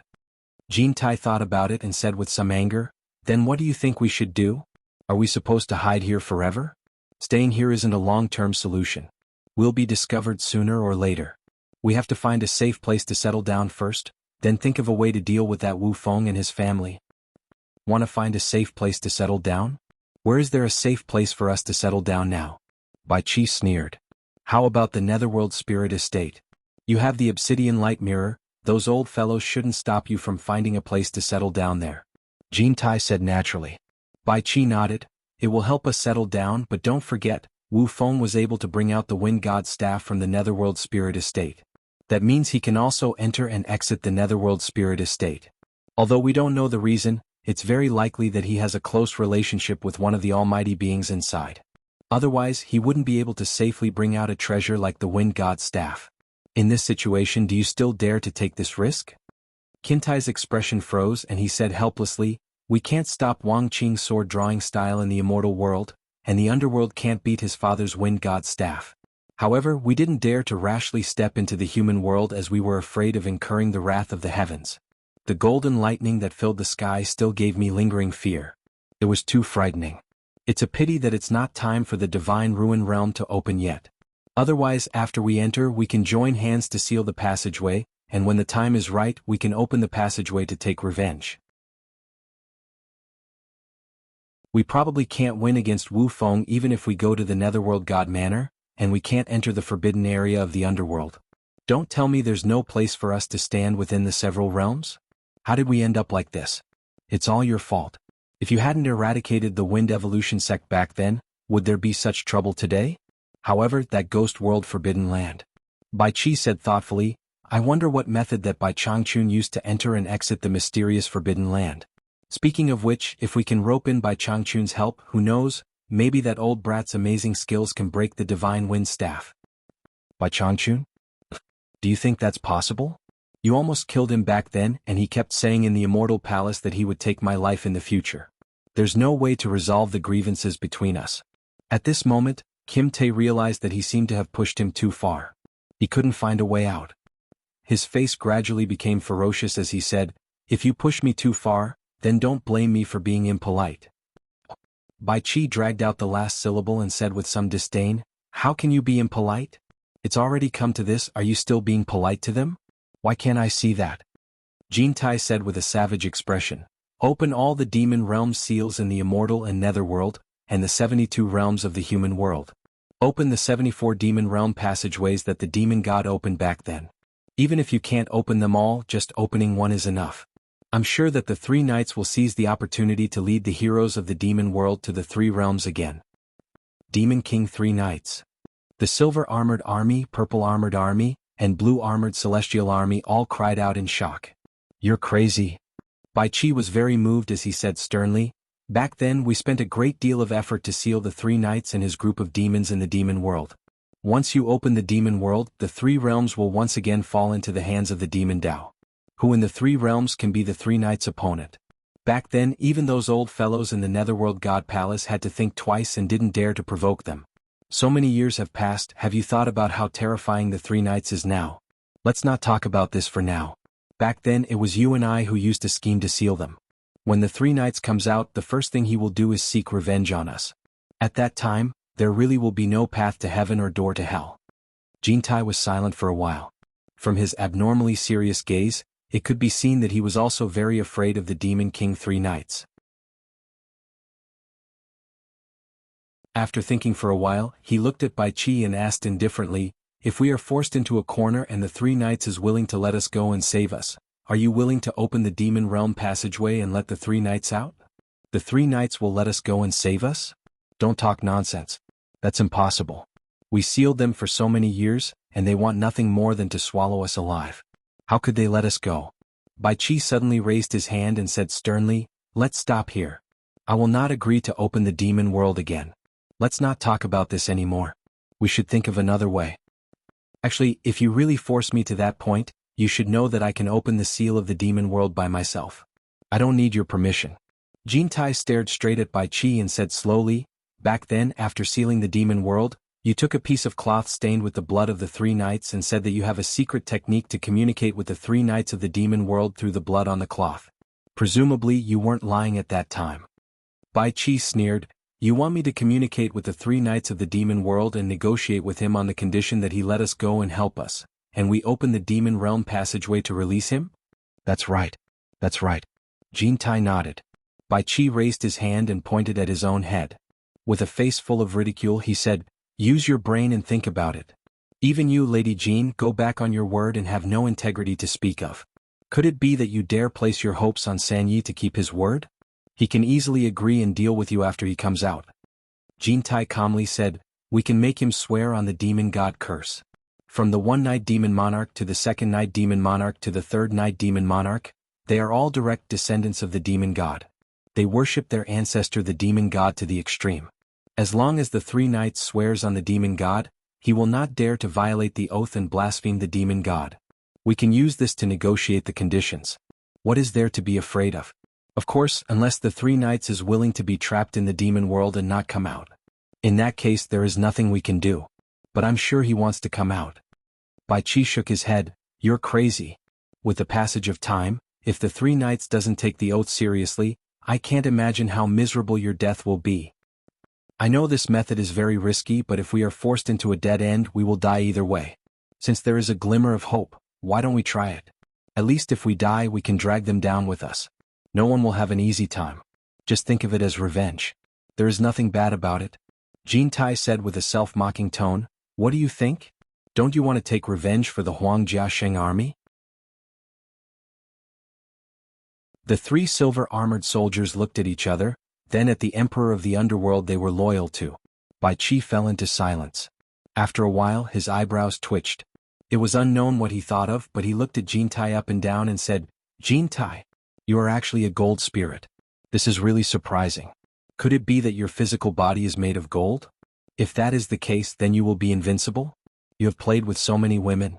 If you take Jiwu as your wife, can she help you reproduce? Hearing this, Jintai's face instantly changed. With a twisted expression he said sternly, Bai Qi, I am talking to you about serious matters. If it wasn't for the fact that he was afraid of being discovered, he would have shouted it out loud. Don't misunderstand, I am talking about serious matters. Bai Qi continued to ask in a curious tone, as far as I know, there are 5 great spirits in this world. Since you are a gold spirit, then there should be other spirits. Do you not have a way to contact them for help? Bai Qi, you still dare to mention oh. Jintai's angry face froze. Suddenly he clenched his fists and said, how could I forget about him? If we can find him for help, we might be able to solve the problem. Who? Is he also one of the 5 great spirits? Bai Qi's eyes lit up. The 3 silver-armored soldiers' eyes also lit up when they heard that there was hope to solve the problem. Jintai squinted his eyes and said, that old thing always appears and disappears mysteriously, but he is indeed a capable person. At least he is stronger than me. It is just that he is used to staying aloof from worldly affairs. I don't know if we can find him. Saying this, he suddenly turned around and said, let's go. We will return to the immortal world and go to the ancient forest of Wood Immortal Province. Maybe we can find him there. Okay. Bai Qi nodded. The silver-armored soldiers was startled. He quickly cupped his fists and said in a low voice, Emperor of the Underworld, we have contacted Jianghu. The Purgatory army was attacked by a large number of people. Now they are all dead. Jianghu led a few of his subordinates to escape and found a chance to send a message to us. He asked where to meet us. Should we ask him to go directly to the immortal world? Bai Qi slowly turned around and looked at his 3 subordinates. He tightly pursed his lips for a while. Then he secretly took out a crystal-clear ice talisman and stuffed it into the silver-armored soldier's hands. He transmitted his voice to the 3 silver-armored soldiers at the same time. I don't know what will happen if I go there. If there is trouble, it is not difficult for me to escape with my cultivation. But it is too dangerous for you to go with me. Remember what I said, change your appearances and sneak to the Great Snow Mountain. Let Jianghu meet you there.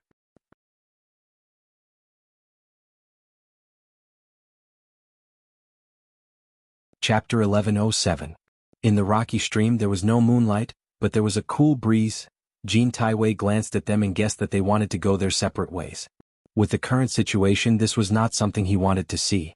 If he brought a few more people with him, they would be able to block the enemy at a critical moment. This was especially true for Bai Qi's loyal and brave subordinates, who were willing to sacrifice themselves to block the enemy at a critical moment. Even if they couldn't block the enemy, it would still be good if they could delay the enemy for a while. Bai Qi, take Qianjun and the others with you. We can take care of each other. Jin Tai interrupted with ulterior motives. Bai Qi glanced at him coldly and continued to transmit his voice to his three subordinates. The Snow Empress and her husband owe me a favor and I trust their characters.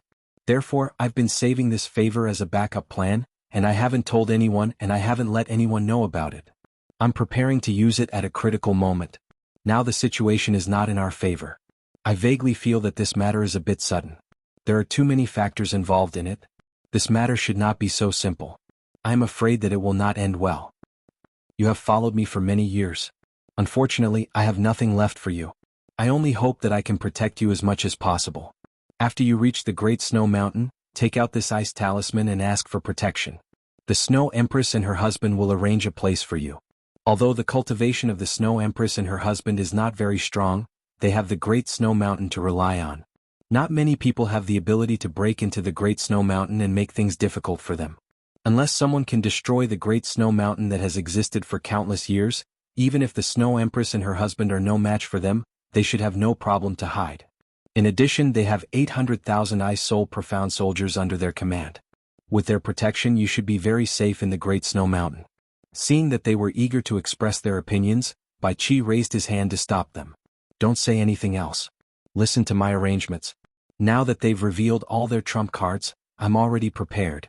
At the very least, there isn't anyone in the three realms that can stop me if I want to flee. I'm just going to see if there's any room to turn the situation around. If it's possible, I'll naturally summon all of you to help me. If it doesn't work, I won't go to my death. I'll go to the Great Snow Mountain to look for you. That's settled, you can go. Waving his hand at the three of them, he resolutely turned around and snorted at Kim Tae, whose eyes were flickering with uncertainty. Let's go. The Silver Armor Army, the Purple Armor Army, and the Blue Armor Army all knelt down on one knee in unison. They tried their best to suppress their excitement as they saluted, "Farewell, Underworld Emperor."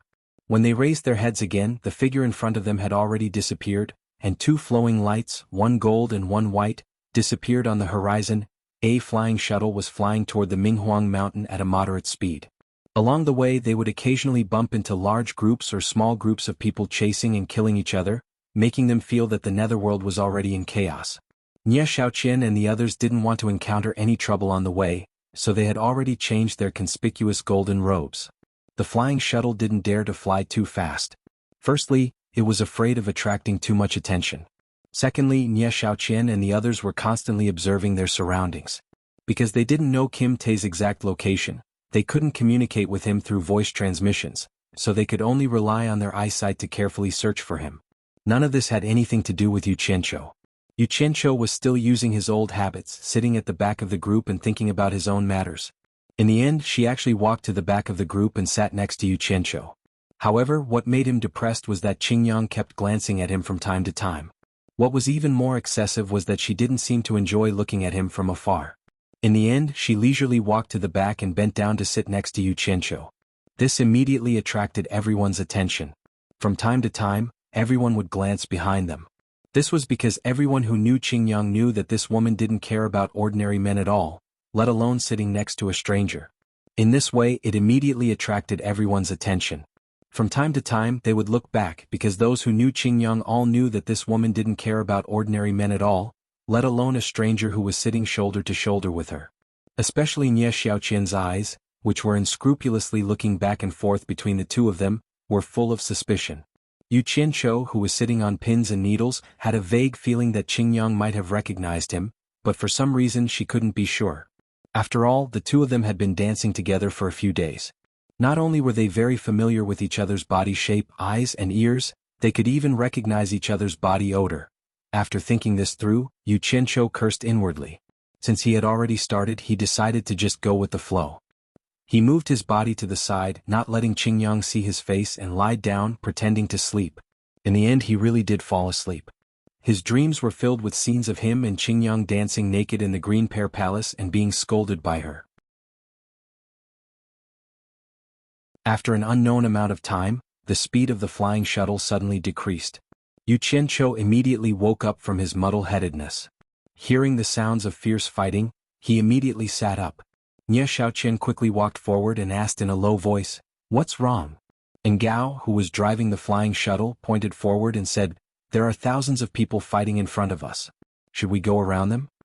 Everyone looked over and saw a wide canyon between two towering mountains in front of them. Thousands of people were fighting in the canyon. The group that had the advantage in numbers looked like the Netherworld's Dark Nether Army from their clothes. The battle looked more like a siege battle between the Dark Nether Army and the Dark Nether Army. Let's avoid the Dark Nether Army as much as possible. Nie Xiaoqian thought for a moment, then waved her hand and pointed at the towering mountain on the left, saying, "Go around the mountain on the left." And Gao obeyed and quickly drove the flying shuttle to the mountain on the left. When the battle in the canyon disappeared from everyone's sight, the flying shuttle had just gone around the back of the mountain and was about to speed up, but suddenly, a streak of light flew over from the mountain and blocked the flying shuttle's path.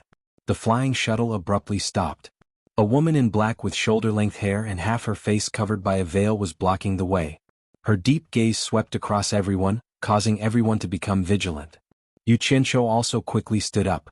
However, the people in front of him blocked his line of sight, so he naturally stepped on the horizontal board at the end of the shuttle that he had just been sitting on. He raised his head to take a look, but unexpectedly, his eyes widened as if he had seen a ghost. His head shrank back and he quickly sat back down. Qingyang, who was sitting next to him, frowned and stared at the place where he had just stepped on. It seemed that she was not used to his country bumpkin style.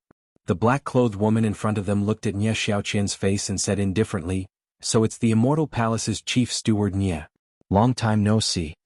Everyone's eyes were fixed on Nie Xiaoqian. Nie Xiaoqian was slightly startled and seemed to remember something. She quickly cupped her hands in surprise and said, "So it's the Saintess. Saintess, why are you here?"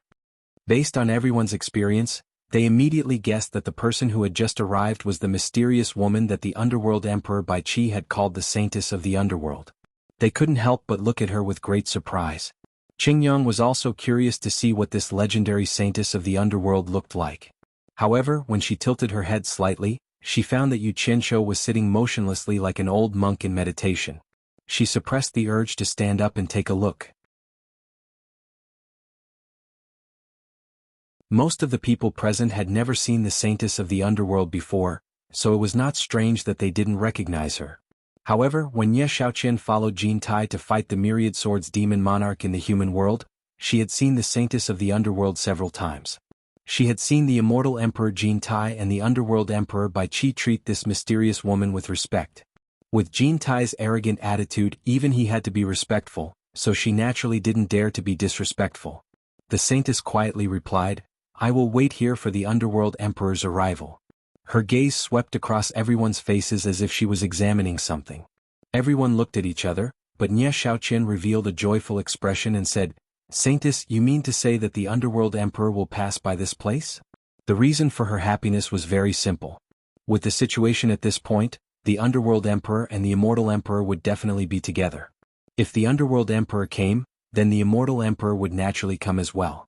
The Saintess didn't reply to her. Instead, she lightly approached the flying shuttle and floated to the side of the flying shuttle. She looked at everyone with a scrutinizing gaze. Just as she was feeling a little disappointed, she suddenly saw a man and a woman nestled at the back of the flying shuttle. The woman was curiously looking at her while the man was sneaking glances at her from time to time like a thief, as if he was afraid of her approaching. The Saintess' gaze paused on Yu Qianqiu's face for a moment, then she looked at everyone again. In the end, she didn't find the person she was looking for. Just as she was about to turn around and leave with a strange frown, she suddenly exclaimed in surprise. She abruptly turned around and looked at Yu Qianqiu again. Her eyes slightly emitted a strange black splendor, and her pair of eyes seemed to become even more profound. "Bitch, have you never seen a man before?" Yu Qianqiu looked down at the floor and cursed in his heart. The black splendor in the Saintess' eyes suddenly disappeared. She looked at Yu Qianqiu in a daze and no one knew what she was thinking. No one else knew, but her mouth slightly formed a circle under the black veil. Everyone's gaze kept moving between her and Yu Qianqiu. They didn't know what the Saintess was trying to do. Only the great bright wheel's heart began to race. After the Saintess' misty eyes returned to normal, she lightly floated to the back of the flying shuttle. Yu Qianqiu, who had his head lowered, suddenly noticed that there was a pair of black boots in front of him. Moreover, it was the style of a woman. He couldn't help but slowly raise his head, and his eyes met with the slightly lowered head of the Saintess. Yu Qianqiu's expression stiffened. He coughed and pretended to casually tilt his head to the left. However, he discovered that Qingyang was staring at him with wide eyes. It was obvious that he was looking in the wrong direction. Thus, he coughed again and tilted his head to the right, pretending to look at the pitch-black scenery outside.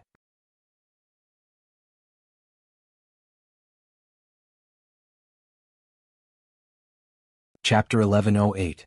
However, to everyone's surprise, the netherworld saintess raised her leg and gently nudged his leg, indicating for him to sit a little further in.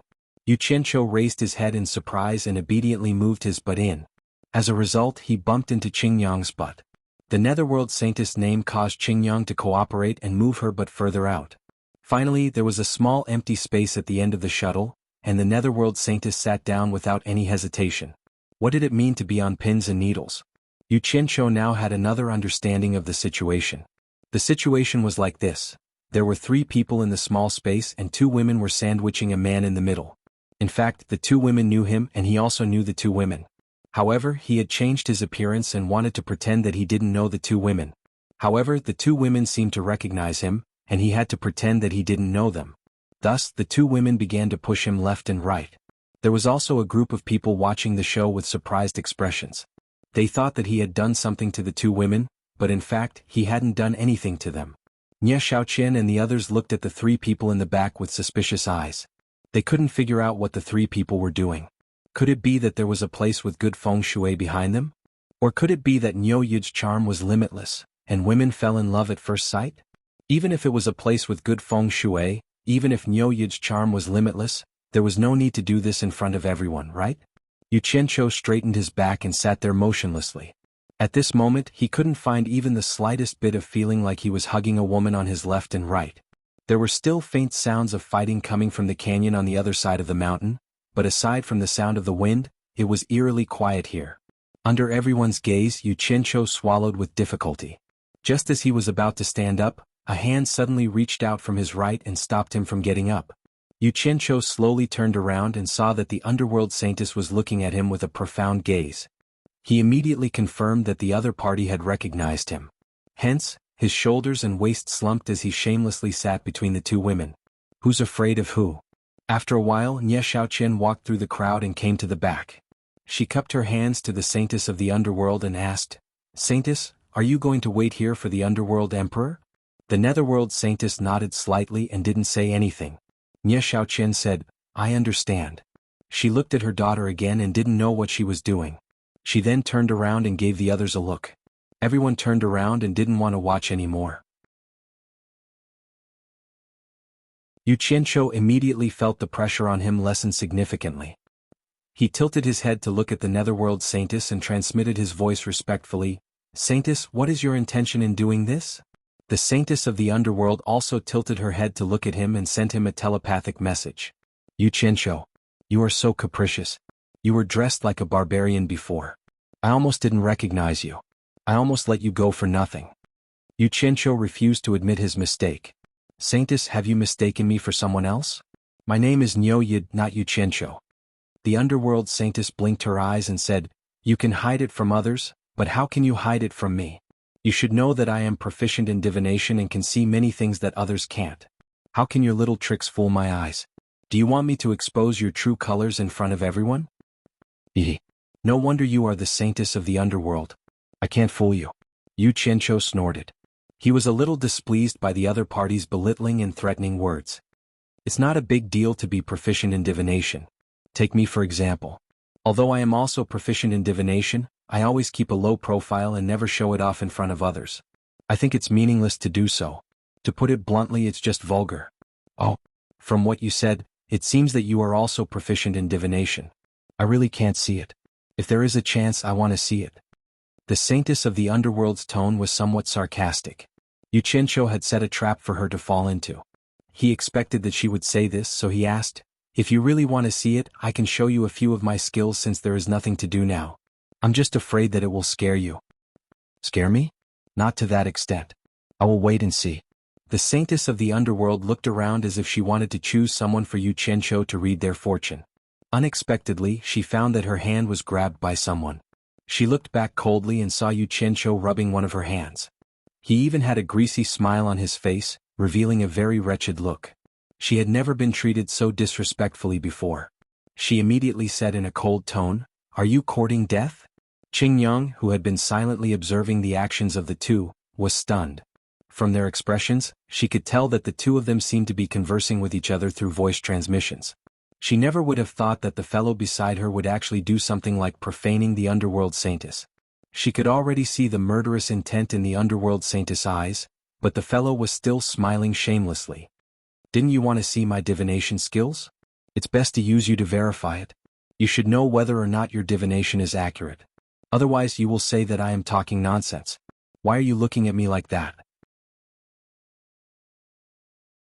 If you don't want it, just say it. However, I will say this in advance. You were the one who went back on your words, not me. Yu Qianqiu spoke righteously, but there was a lewd smile on his face, purposely trying to disgust the other party. He was overjoyed in his heart and sighed inwardly. Dealing with this kind of woman who was used to being high and mighty. If you don't suppress the east wind, her west wind will suppress your east wind. You can't always be nice to her. When it's time to take care of her, you have to take care of her. Don't be fooled by his complacent appearance. In fact, he knew his own capabilities best. If he hadn't gone to the all-heavens boundary and learned some secrets, he wouldn't have dared to bully the underworld saintess like this. Even if he was given 100 times more courage, he wouldn't have dared to do so.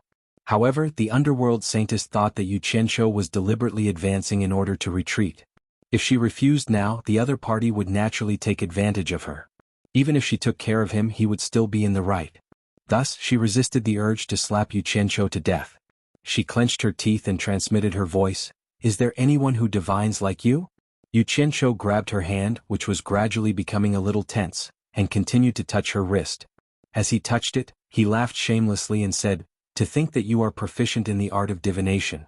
There are tens of thousands of techniques that you need to know, and they all return to the origin. Could it be that you don't know that there is a technique in the art of divination called bone feeling? A person's fate is, in fact, predestined in the unseen world. Then how can it be reflected? It is reflected in a person's bone texture."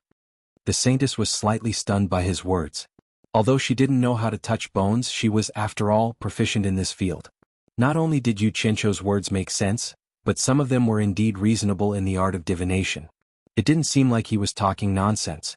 However, the lewd smile on his face, which was like that of a prostitute, was really unbearable. The most hateful thing was that his so-called bone-touching, no matter how she looked at it, seemed like he was molesting a good woman. After touching for so long, what did you find?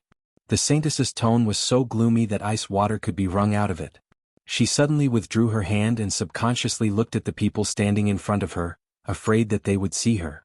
Fortunately, everyone was facing forward to show respect to her, the saintess of the underworld. Only the woman at the side was stunned. Little did she know, if everyone was watching, Yu Qianqiu might not have dared to do this. Of course, this guy couldn't be judged by common sense. Perhaps he would dare to do such a despicable thing in front of everyone. In reality, he was thick-skinned and black-hearted. There was nothing he didn't dare to do. Everything depended on the situation. I only touched for so long and I only touched one palm. What can I find? Yu Qianqiu complained weakly. The saintess suddenly looked over and said with a cold and stern voice, "Then how much longer do you want to touch? Where else do you want to touch? If you can't say anything, believe it or not, I will immediately chop off your hands." What a joke. I will let you see my divine foresight. Yu Qianqiu chuckled in his heart, but his expression turned solemn as he replied, "Since that's the case, then I'll have to embarrass myself. If I've miscalculated in any way, please forgive me." You want me to forgive you if you are wrong? The saintess of the underworld was instantly angry. She gnashed her teeth and emphasized word by word, "If you are wrong, I will chop off your dog hands. I will try my best." Yu Qianqiu pretended to touch his chin and rolled his eyes as he pondered. Then he explained seriously, "From the bone pattern on your palm and your current identity, the Emperor of the Underworld, by Qi, is the supreme master of the underworld, but he regards you as the saintess of the underworld and will probably listen to everything you say. Therefore you have a faint air of the overlord of the underworld. If I am not wrong, there should be a word, overlord, in your name. Am I right?" The saintess of the underworld trembled all over. She looked at Yu Qianqiu in a daze. After a moment of silence, she didn't say whether Yu Qianqiu was right or not. She just gnashed her teeth and said, "Continue to calculate." Yu Qianqiu wasn't in a hurry to force her to give him an answer. Jianghu's game was a psychological tactic, so he could take it slowly. He rubbed his chin and began to shake his head and roll his eyes. From the bone pattern on your palm and my calculation, ordinary experts who are proficient in divination know that the mysteries of heaven can't be revealed. But you are doing the opposite, forcing me to tell you the result of touching the bone. In fact, this already contains a certain principle of fate. You want me to tell you the result of my calculation. What does it mean? It means that you want me to announce it to the public. Then what I am doing to you now can only be summed up in one word, which is announce. It means that I am now revealing the mystery to you. So there must be a word, announce, in your name. Am I right?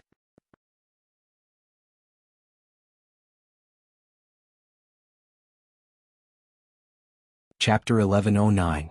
Was there a need to ask? Even if he didn't touch her hand and didn't deliberately disgust her, he was sure that he was right. However, the underworld saintess didn't think so. Ever since she walked out of the all-heavens boundary, she hadn't told anyone her name. It had been so long that she had almost forgotten what her name was. It was even more impossible for people outside the all-heavens boundary to know her name. If it was a coincidence that Yu Qianqiu got one word right, then why did he get two words right in a row? What convinced her most was that Yu Qianqiu's calculation was reasonable and convincing, and it didn't seem like a blind guess at all. Most importantly, Yu Qianqiu's calculations were correct. Her name really did have the characters Tai and Xian in it. This was definitely not something that could be found through simple guesses and guesses. Although she was proficient in the art of divination, she was frankly shocked, very shocked. She never dreamed that Yu Qianqiu would have this skill. Not only did she look at him in a new light, but she also suddenly felt that this Yu Qianqiu was somewhat unfathomable. Thinking that she couldn't see through his fate, it was naturally not surprising that he had some hidden skills. Therefore, she was even more certain that he was the person she was looking for. How could she know that Yu Qianqiu had mingled with people from all walks of life in his previous life? What kind of tricks had he not seen? It was as easy as a knife-cutting tofu to fool a person with little experience like her. Especially with his eloquence, even a veteran of the Jianghu would inevitably fall for it. Seeing that the other party was shocked by his fortune-telling skill and couldn't speak for a long time, looking at him with extremely complicated emotions, Yu Qianqiu immediately squeezed out an unfathomable smile, but his eyes were maliciously glancing from her face to her chest, wondering which place to touch next. What else? The underworld saintess suppressed her emotions and asked. Yu Qianqiu recovered from his imagination and casually said, "Your name is 3 words. Why do you say that?" Her tone was no longer as harsh as before. Yu Qianqiu rolled his eyes. Just as he was about to display the divine quintessence of blind fortune-telling that he learned in his previous life, he realized that something was amiss. His eyeballs immediately drooped down and he said helplessly, "Do you think I'm an idiot? Was there even a need to calculate this? You've already said that there's more. Since there's more, it's naturally 3 words. It seems like there are quite a few people with 4-character names, right?" The netherworld saintess sneered. Yu Qianqiu realized that he couldn't justify himself. He immediately took out his special skill of fortune-telling for the saintess of the underworld and changed the topic. From the bone texture on your palm and my calculation, your name is 3 words. Am I right? The underworld saintess was shocked by his words again. She was stunned for a moment and then asked, "Since you said it's 3 words, why don't you calculate the word in the middle?" She was like a dead duck that was asking for trouble. She refused to admit that Yu Qianqiu's calculation was correct. She had no one to blame but herself for being tricked. Earlier, I had only touched it for a short period of time, so I did not manage to get a clear grasp of it. I was only able to calculate out 2 characters. If you let me touch it again, I should be able to calculate it out, Yu Qianqiu said, appearing somewhat troubled. This person. His curiosity mustn't be aroused. Otherwise, if he was seduced halfway, how would he be able to deal with it so easily? The netherworld saintess bit her red lips under her veil. She took the initiative to bring the hand that was touched to Yu Qianqiu. The fingers were slender and the skin was snow white. They actually trembled slightly. Embarrassed, Yu Qianqiu grabbed them and touched them repeatedly. The netherworld saintess actually took the initiative to let this guy touch her hand? Qingyang, who was silently observing the two's actions, opened her mouth slightly. Her face was filled with disbelief. She now had 10,000 reasons to believe that this man and woman must have been together for a long time. The so-called blind man naturally had his own way of fortune-telling. Otherwise, how could he make a living? Yu Qianqiu touched her hand and his heart bloomed with joy. He couldn't help but think back to the time when he found the same blind man to read his fortune for 3 consecutive days. He remembered that the blind man was really blind. He was so eloquent that he almost fooled a veteran in the pugilistic world. Later on, he kept an eye out and changed his identity to find the blind man to read his fortune for 3 consecutive days. In the end, the blind man told 3 different fortunes in 3 days. Furthermore, each time he felt like he was convinced. He was too good at fooling people. Who would have thought that he wasn't angry? Instead, he was shocked.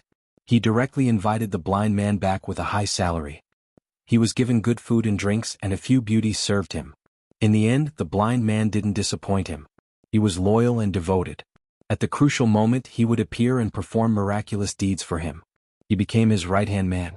After he died, Yu Qianqiu didn't know how the blind man was doing. He missed him so much. After touching her hand for a while, he thought that with the previous deceit as a foundation, it was time to let the other party know his abilities. He rolled his eyes and said with certainty, "Uncle, there's one more word that is uncle.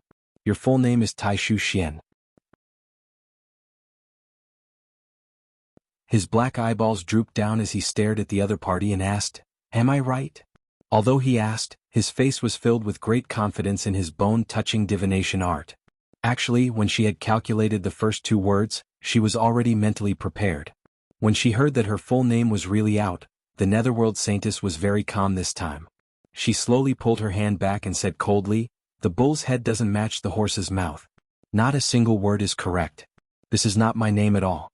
Your so-called mastery of divination is only SOSO. Impossible."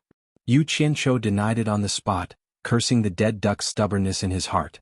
Then he used his voice to refute, "My fortune-telling art has never failed before. Forget a name. If it weren't for the fact that you're a woman, I would have even divined the names of 8 generations of your ancestors for you. I would have even divined the fate of your past life." The Netherworld Saintess was stunned. She admitted that she didn't have the ability to calculate the names of other people's 8 generations of ancestors, but she didn't think that Yu Qianqiu was bragging. She just asked with a voice transmission with a puzzled look in her eyes, "What does this have to do with whether I'm a woman or not?" Yu Qianqiu's gaze stopped at her chest. He coldly snorted and said, "If you weren't a woman, I would be able to feel your father's name from your left sternum and your mother's name from your right sternum. If I felt your entire body, you wouldn't be able to hide your fate from me even if you wanted to. You are a woman and I am a man. How can I touch your body so casually?" The expression under the black veil twitched. She clenched her teeth and remained silent for a long time. Then she said the word shameless. She didn't say anything else, which made Yu Qianqiu's evil intentions fail. Yu Qianqiu was a well-educated man, so he wouldn't force himself to touch her. However, there was a puzzled look on his face. He didn't know why this Netherworld Saintess wanted to sit next to him. Was it just because she recognized him?